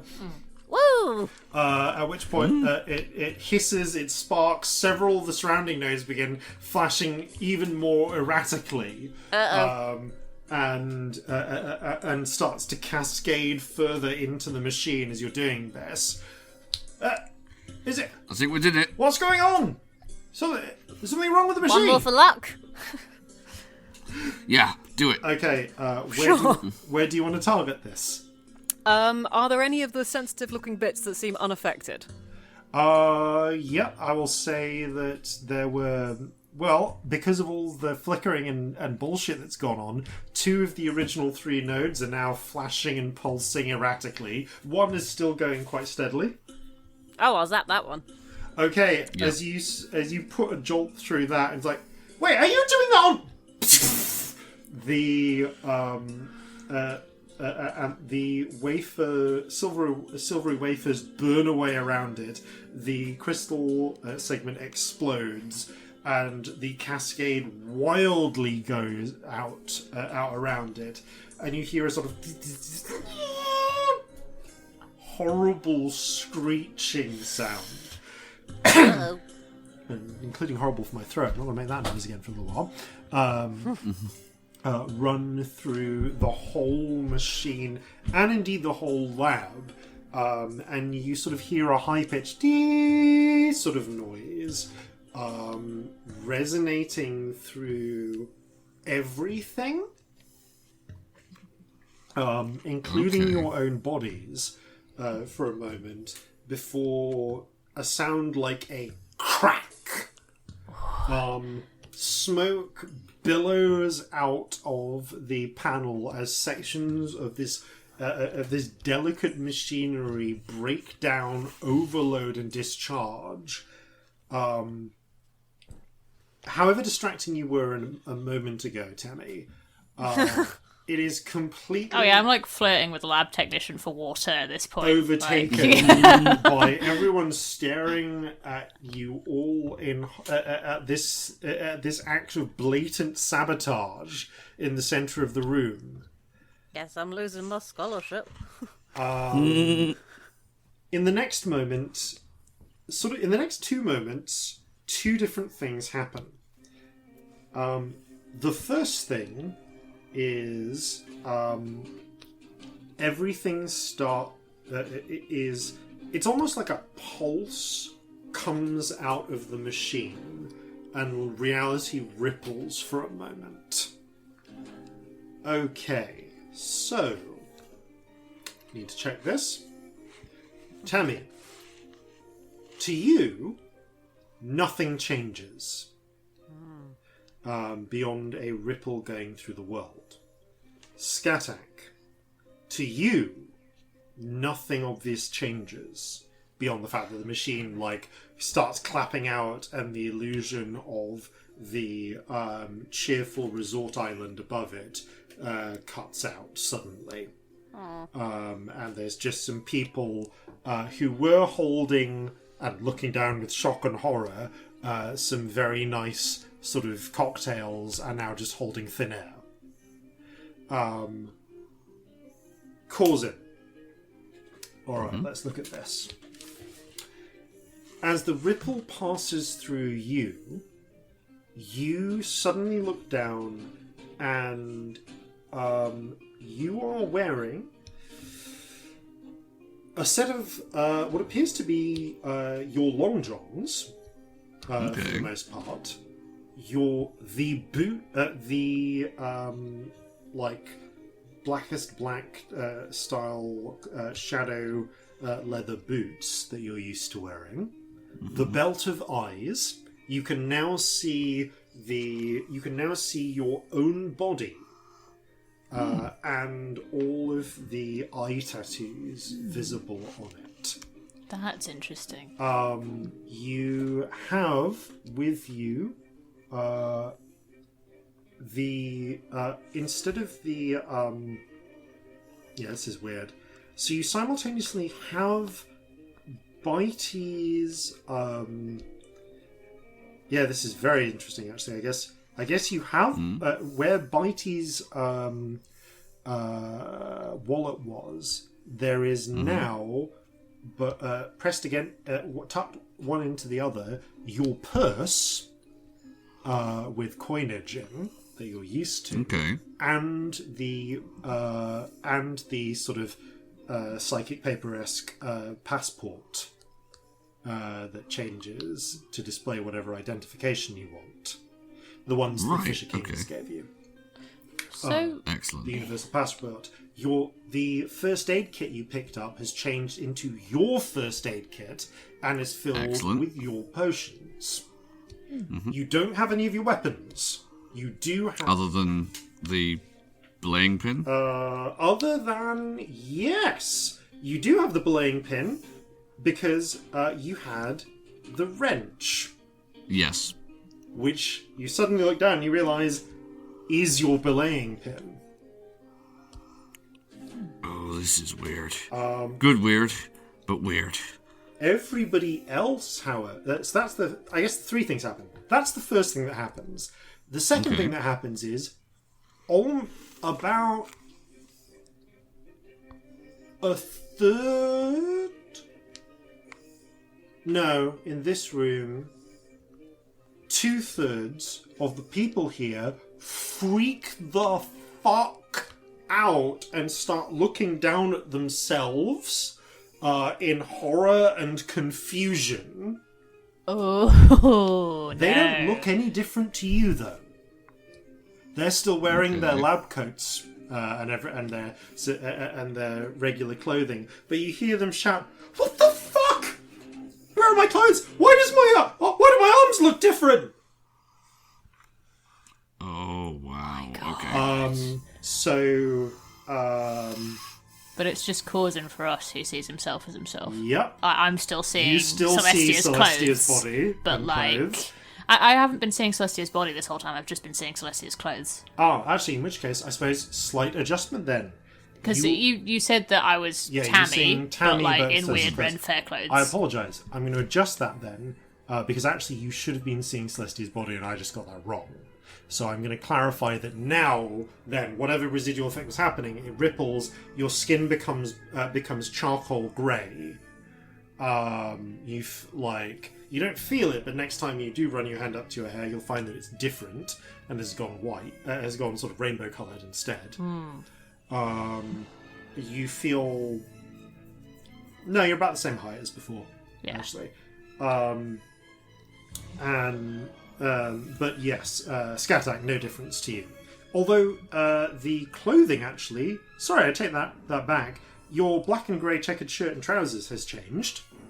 And now resembles very much resembles your normal clothes that you remember wearing. Or rather, not your normal clothes, Scatak, because your normal clothes, you still remember your black and grey fucking checkered shirt and trousers is what it should be, but you're remembering the clothes that all these weird memory you versions was wearing. So like, I don't have any of Scatak's memories. So but like, no, I know in theory those should be Scatak's clothes. But it's this bizarreness that you know that they no longer look like, your clothes no longer look like the clothes they should be, but they do now look like the clothes you remember, which is super weird. So I guess yes, you do see some minor changes because I fucked up a little there. It's okay. That's alright. It's also more fun that I haven't been seeing Celestia this whole time, to be honest. Now, don't feel bad. It's more fun. Whatever residual effects were going on there with self-image, you are now seeing... Yeah, you're now seeing yourself and what you are wearing correctly. A lot of people are freaking out. Tammy included, to be honest. Yes, so... There's a lot of, what the fuck? Like, you know. I'm going to say that... various people are freaking out. I forgot that you've... Yeah, okay. You've had this cat with you this whole time, who I guess has just been prowling after you, because I didn't say Stabber had gone anywhere. No, you didn't. So Stabber's fucking hair stands on end, and seems to be freaking out. They sort of sound. That's weird, because Stormy's not here. Jeffrey Stormy's is, though. in... that's true, yeah. Let's see who else.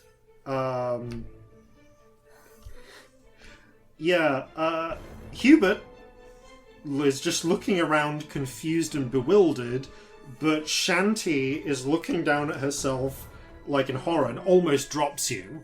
Hold on. Composure check for Shanty. Doesn't quite drop you. But she does. You do hear her go, fucking hell, what am I wearing? Do you look different too, babe? I'm wearing like almost like they're like rags. I'm just wearing like white, like shitty white, like a shitty white shirt and trousers and nothing else. Babe, your tracksuit still looks on point to me. Fuck. Oh. I need to. This is an interesting one. Can I ask what everyone's passive insight is, please?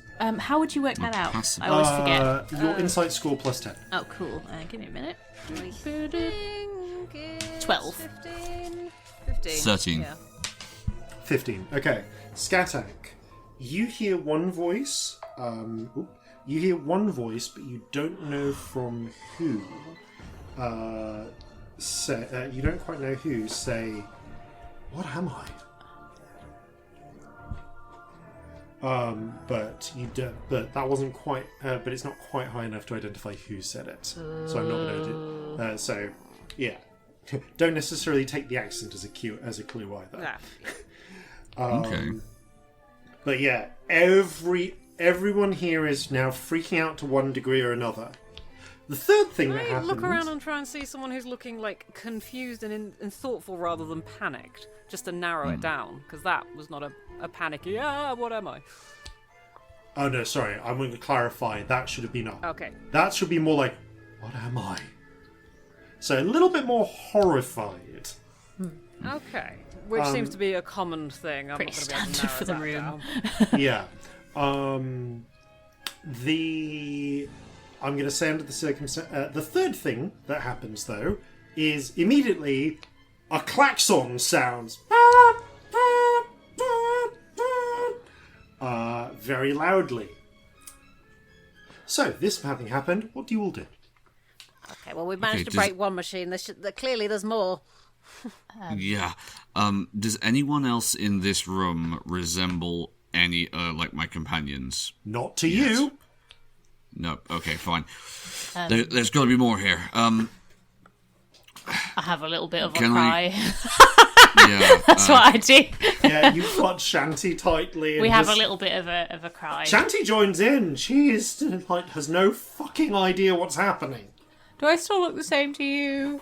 Darling, babe, you look fantastic. So do you. You look... Great, because I certainly don't feel fantastic. What the fuck? The Where's my eyeliner's phone? on point, hun. It's fine. Where's all my... Where are my song rings? She clutches up at her song rings, she's jamming at her ears, and you can see the song rings like bouncing against her hands as she's clutching at them, but she's clutching her ears like she can't feel them and they aren't there. I think we should go back to the others. Maybe they'll have an idea what to do. We're gonna go. I'm gonna go grab Shanty and I guess the cat, which goes back on my shoulder because fuck it, it was there the whole cat time just apparently, clutches which we've onto forgotten your about. shoulders, like in a panic. Yeah, cat scarf. Let's go. I mean, at this point, yeah, you're scrabbling near the centre of the room while everyone's freaking out around you. Can I find any other crystal nodes like the ones we've just interfered with? I mean, there's tons of them in the machine, but they're all basically like burnt out. So it's not this machine. Yeah. There are various like enchanted looking items on the they're like all around you at this point, like on the research desk, including the aforementioned wristband thing. But yeah, like that's it as far as this room's concerned. And as mentioned, there are 2 doors out, the ones you came in through, and a second pair. And we have... Okay. What colour fobs do they have? Red fobs. Oh, and another thing that you're noticing, because they're really just flashing, are the little orbs set into the ceiling, which do indeed appear to be in both visions of the world. Okay. And Tammy, you recognise these as the security camera orbs. As the security orbs. Because of course this place has security overview. Because it would. I'm going to go up to the others. We should get out of here, right? Yeah, we should. All right. Do any other machines in here look like they need breaking, or should we keep going? What do you like? I mean, Like, there's stuff everywhere, isn't there? Like there's stuff. Everything else looks like it would be sort of is pretty either pick upable or something like heavy equipment, like the scanning device that Dr. Vintner used. Like there's nothing big in here. Yeah, There's nothing. Yeah, There's nothing okay. else big, and I think it has to be big, right? So Let's maybe we'll carry try on somewhere to else. the next door. What's this fancy bracelet-y thing that got mentioned? Can I pick it up and just take it? You like a glance over, wristband thing? you do see there's like Yeah. an interesting looking wristband thing that Tammy was looking at before, and that seems to match the one on the papers that Tammy's been given. So yeah, you can Yikes. you can nab that as you In go. the chaos, yeah. In Cool. case it's something like for controlling, I'm gonna poke at it and have a look when we get through a door. Cool. Please note down that you have the projected perception bracer. Ooh. It's a perception bracelet. Bracer. It's more like Bracer. It's like it's less like a bracelet, and it covers like a lot of your forearm. Okay, I'm just gonna make a note of that myself. Okay, so do you want to go back the way you came, or through the other doors? Oh, other door. Other Surely. doors, Yeah, absolutely. other doors. We're looking Let's for more go things see- to break, aren't we? See what Yes. else We'll need we that can red snag. fob over here. Okay, everyone, roll a luck check, please. Okay. 2. 3. Natural 20. Oh, I'm so glad we have Corzin. we need him, don't we? I didn't even need to roll really like it wasn't a Okay. natural one. It was The doors slide open, and you are able to step forward into the, at this moment, empty corridor. That you can an empty corridor. This one's not is like a left-right type corridor. Tammy, you have kind of lost your bearings of where you are exactly. You see stone corridor with doorways like all around. Actually, mostly on the sort of near side, so largely blank on the opposite side. That seems to go round in like almost like a loose circle.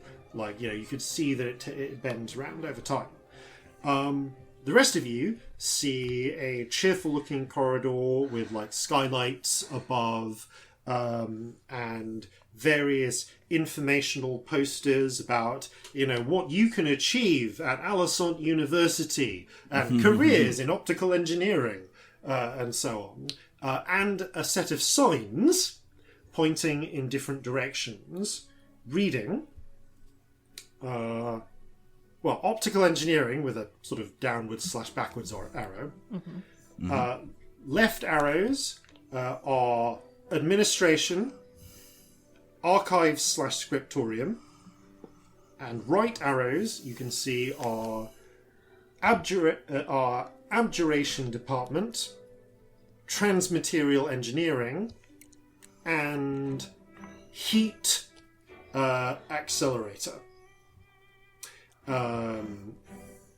Heat Collider, I think is the term. Collider. Okay. Yeah, you've been saying Collider. I've been saying up till Collider now. rather than Accelerator. Yeah. Heat Collider.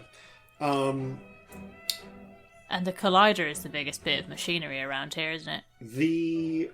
As this is happening, however, Corzin, because you're lucky, you see that as the corridor sort of bends round, there are sets of double doors that are that sort of seal off this corridor. One of them you see start to open, and just as it is opening, another one of the little side doors opens up, and a panicking, confused trio of students bursts out, picking at their clothing, bewildered, and it's just enough to momentarily block the sight lines of the people behind the double doors that are opening. You can see what appears to be a group of 5 quite bulky, or at the very least very serious-looking black uniformed members of security. Right. 4 of whom seem to be very rather hench-looking bugbears or orcs, at the front of which you can see a half-elf woman with crew-cut red hair, tanned skin, her muscles straining under the cheap black uniform, and holding a... Yeah. Appears, Me and Robbie holding what appears to be a black baton, the end of which which has a yellow gemstone on the end and a silvery line running down it. Oh, God. And she has a slightly unhinged and very pissy look to her eyes. But fortunately, in this exact moment that the doors open, she doesn't see you because the 3 students get in the way. So you all have a round to decide what the fuck you're going to do. You said that there was a little side door that they'd just come through. Yes. Go in there. Will they not? Are they going to immediately see us if we do that? What's the sort of Yeah. setup? So the setup is, I'm going to say, left-right corridor in front of you. There are a bunch of small doors on the near side. To clarify, I'm going to say to your right, about 40 feet away, a pair of double doors has just opened, and the 5 security have just stepped in. Yeah. But right next to them, a side door has opened. Got you, so we can't just 3 slip in. students have come out and are blocking their sight line for a moment. So they have not immediately seen you. Is there another little anonymous door we can slip into? Yes, there are anonymous doors either side of you. Pick left or right. You've got enough time to get to one. Left. Okay. Left. That's what Okay. I'm heading for. What else We'll do? follow. Okay. Quickly in here. It's not like we have weapons. No. This one has a blue and yellow slash fob, causing you ram the fob against it. The door slides in, open, and you all hurriedly run inside. The door seals shut behind you, and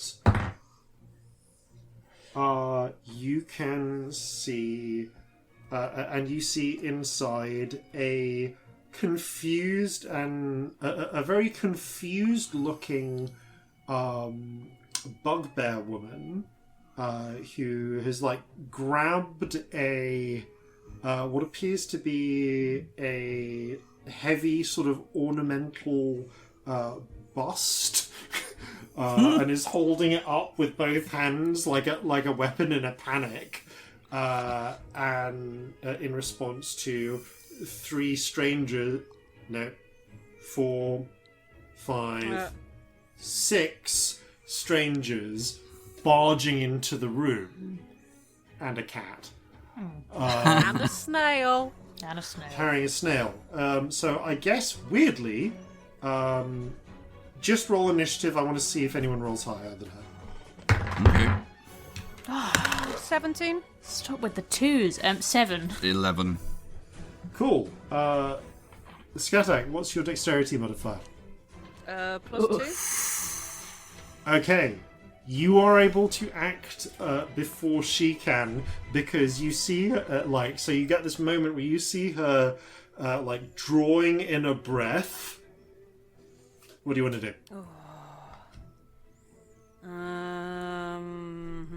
Is this concentration? That's the question. It is not. I'm gonna attempt to charm person. Yeah, it's not. You just get an hour. Yeah, you just get an hour. Yeah. So wisdom save. Cool. What's your DC these days? 18. You're getting a tingling sensation. I'm gonna do something about that. Well, it's by default. God, why are all the defaults missing? You want D8s? I got loads. Oh, that's landed on its side on a pen. How did that even happen? Okay, -4 from the thing. Oh, well done. Okay, yeah, that does The it. chaos is strong with this one. Before she can... I'm gonna move that pen. Before she can... at the moment before she freaks out, you sort of press your hand forwards, and there's that sort of... and chain... sort of feel yourself pulling at fate. She draws in a breath. It's okay. What the fuck is going on? I don't know. I'm really confused. I don't look like I think I and close should. the door behind you. Yeah. But I think I can probably fix it. If we can get to the heat collider thing. So, What? something weird's happening with. I think it's an illusion problems, but I think we can sort it. All I heard was the alarm go off. What's happening? Yeah. Did you say there's some I sort don't of know, illusion? something weird with illusions, but we're gonna sort it. Do you think you can get us to the heat collider, or do you just want to stay here and be real quiet until it's all sorted? I don't have black level clearance. Okay. I'm part of the administrative staff. Okay. Are there happen to be any big fancy magic machines in admin, or should we just not go there? I mean, yeah, there's the I suppose there's the registration sorter. Oh, that is real fancy. We've got but that's we use that for printing out the ID badges and making wow. sure Yeah. that So we've got cute. everything organised. That's the Okay. largest magical machine we've got I think there. that's probably not going to be one that's a problem that's causing problems. So we can probably just leave that one, can't we? Although, no, you know what? We can just leave that one. Yeah, I think we're maybe. probably good.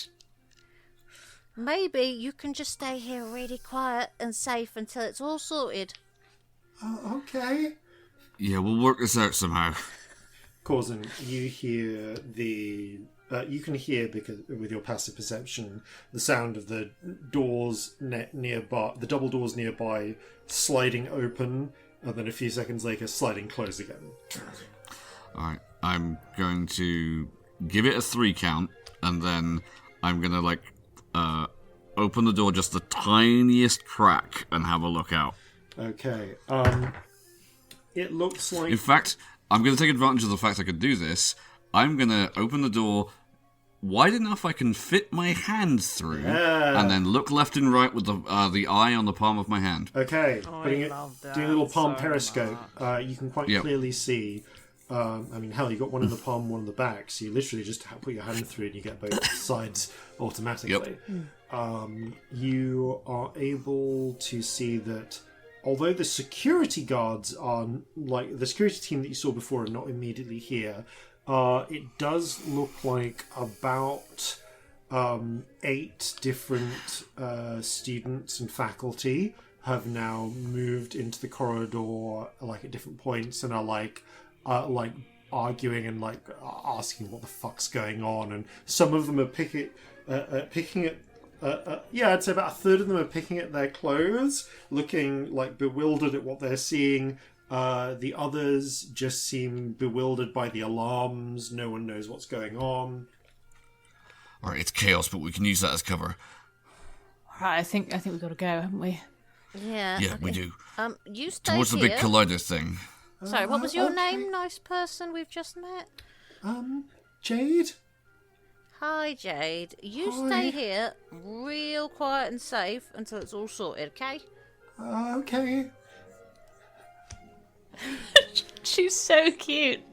Jade sort of like Jane's crouches bad day. behind her desk, like clutching, It might get worse, because it might turn out that she doesn't exist. clutching the Aw. Jade statue that she's holding. Well, I don't know. I think she maybe does exist because she's pulling at her clothes, isn't she? Yeah. No, she's not pulling her clothes. Oh, is she not? Oh, maybe she doesn't then. Oh no. Yeah, she might not exist. Oh no, maybe she doesn't. Jade's no good, bad, terrible day. No good, bad, terrible, non-existent day. Yeah. What direction do you want to go in now? You said the collider was to the right, didn't you?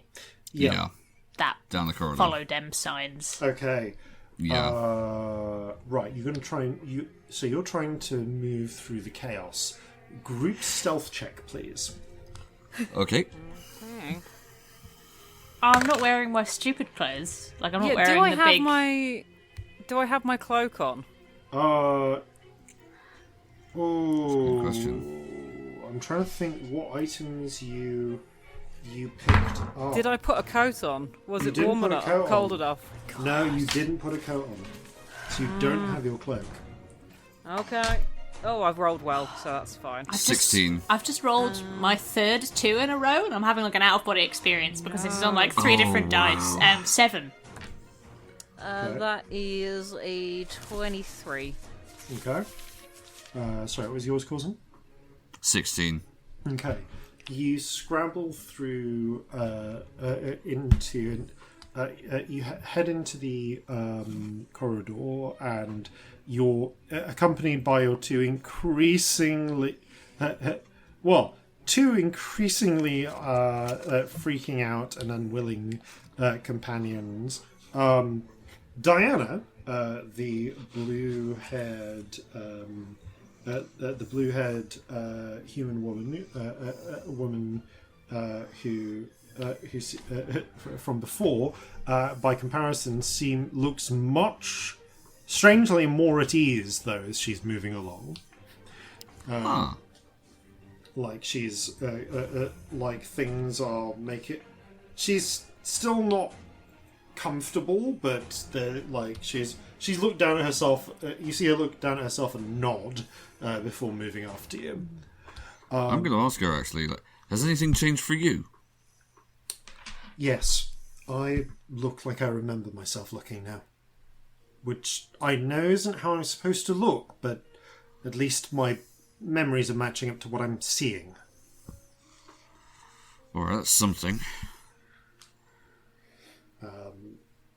You make it to the next set to the set of double doors that the security guards came out of. Is the next set along. You can see this is marked Abjuration Department. The arrows continue right towards and say on the signs and say Transmaterial Engineering and Heat Accelerator. I think we got to go heat accelerator. haven't we? Okay, you keep heading. Yep. You keep heading towards the Heat Accelerator. At this point, then, the next set of double doors along, which you can see are marked Transmaterial Engineering, open, and a pissed, off-looking Dr. Archers steps out, flanked by a pair of a pissed off and very confused and bewildered looking Dr. Archers steps out, flanked by a pair of bugbear security, including Pete, the bugbear that you saw at the entryway before. Oh, yeah, Pete, yeah. Wielding these security batons. And yeah, he steps out and starts looking around, looking the other way first. So I'm going to say you have a moment of advantage here. Your options are, at this point, the only doors that you are immediately next to if you want to hide are the doors into Abjuration. If you want to continue forwards, though, you'll need to do something beyond moving in and hiding. I think jump into Abjuration. I think hiding is the instinct. Okay. Yeah, Abjuration security, potentially. There might be Abjuration more has of them. the red... these double doors have a red fob on them, I will say, as well. Okay, we got that at least. I guess we go in there and hope it's not full of security guards. Yeah. Yep, Okay. bleep. You slam it against the red door, double doors, and as the doors slide open, you quickly huddle inside. At which point, you get a view of the Abjuration Department, the central part of the Abjuration Department, in fact, in which you are able to see a variety of different things. Okay. Let's do everyone else first. So, everyone except Tammy. You see, there are a couple of doors on the far side, double doors on the far side with red fob circles that lead elsewhere in the Abjuration Department wing. But more immediately, you are able to see a sort of almost like a mezzanine level. With stairs leading up to it. Short stairs, easy to traverse, but stairs nonetheless. Yeah, no, I don't think they care enough about access to have put in a wheelchair ramp. Stairs it is, unfortunately, in this particular... Oh, I'm just thinking about the person who built this place. Just an asshole, Yeah. yeah. They did not care, and I think I can say that as a character choice, they did not think about accessibility. Fair. I mean, they've gone way down my estimation. Dickhead. Yeah. So there's a sort of mezzanine with steps leading up to it. Around the outside, in lieu of the sort of research-like desks that you saw in the previous lab, there are rows upon rows of partly smoked glass cabinets through which you can see racks of what appear to be different objects, mostly some of which look vaguely like the security batons that you've seen carried. Others look more... some look actually reminiscent of a little more reminiscent of rifle of like muskets and so on in design. Others have designs that look more like gloves or other objects. Corzin, you look at these and your instinct is armory. Yep, I'm tooling up. And the but on the and these all appear to have little red fobs on each of the sort of on each of the closed sort of smoked glass cabinets. In the centre, however, on the mezzanine, you can see there is a for want of a better word, a command center. Arranged at various seats around desks with little scrying orbs that are projecting images up around them. You can see are various black uniformed members of the security teams, some of whom seem to be more visibly freaking out than others, but all of whom seem nevertheless like really focused on what they are doing. And about half of them are looking at the images from these security orbs. And the including one that is in the center of the room, and is projecting an image, sort of like almost like a 3D image of the whole sort of facility with little dots marking people throughout it. And there is, and included in that, the other half of them, who are not looking at these various images, are wielding either security batons or, in a couple of cases, what appear to be sleek silvery wands. And in one case, a full-on staff, which again has, which even has a comfortable shoulder butt, so it's very reminiscent of a musket, albeit built in quite a sort of magical design of silvery metals with polished gemstone insets. I'm just imagining the gold stuff from Stargate SG-1 right now. Yeah, you're in the right sort of area for that.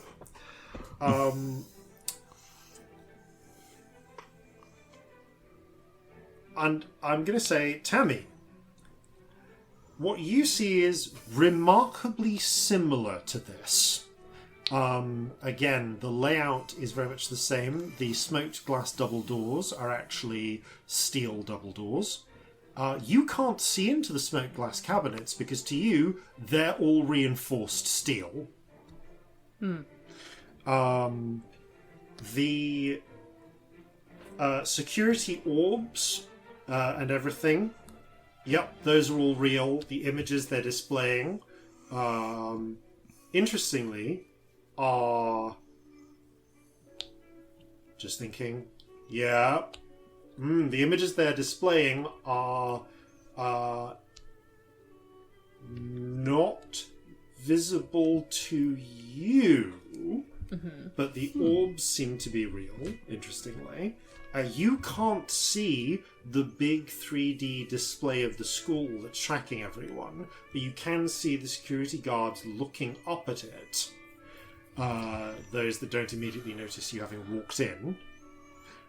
What you can see that absolutely no one else can see is, where everyone else sees just a flat, real wall, you can see what appears to be a massive sort of scrying orb type object set into the wall, and the entire wall is filled with complex looking arcane sort of like sigils, circuitry, a lot of which seems to be armored and protected by steel sheeting in different locations.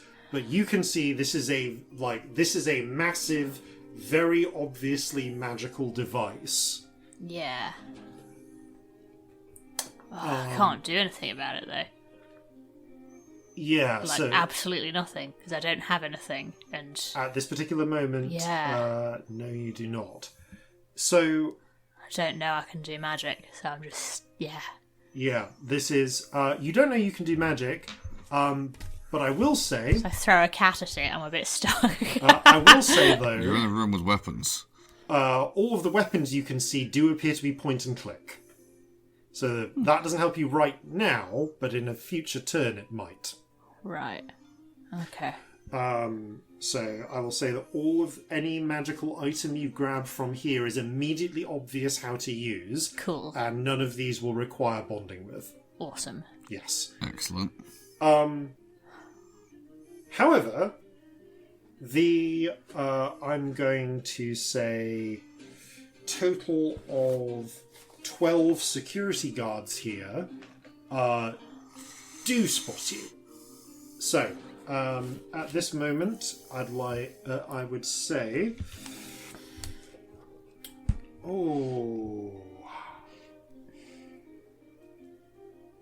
yeah, I think looking at where we are, at this moment, you all, the doors open, the dozen security guards spot you. You have that glimpse of a moment of taking in the room, seeing the heavily armed security, seeing the information center. Tammy, you see the massive machine that appears to be a blank wall to everyone else, and of course the fucking armory all around you. And before you can roll initiative, I think that is where we've got to pick up next time. Where we're definitely starting with rolling initiative. Oh yeah. Thank you all very much for playing. Thank you all very much for listening. And farewell from all of us here at Flintlocks and Fireballs. Fair seas and natural 20s. God, memories that don't quite match will have you fixed up just like that. Back in your place, back in the plan, provided I get back my hands. So gather your muskets, gather your spears, we'll plunder the shores of Calcinea. No kraken, storm or spell we fear, so come and sail with us, my dear.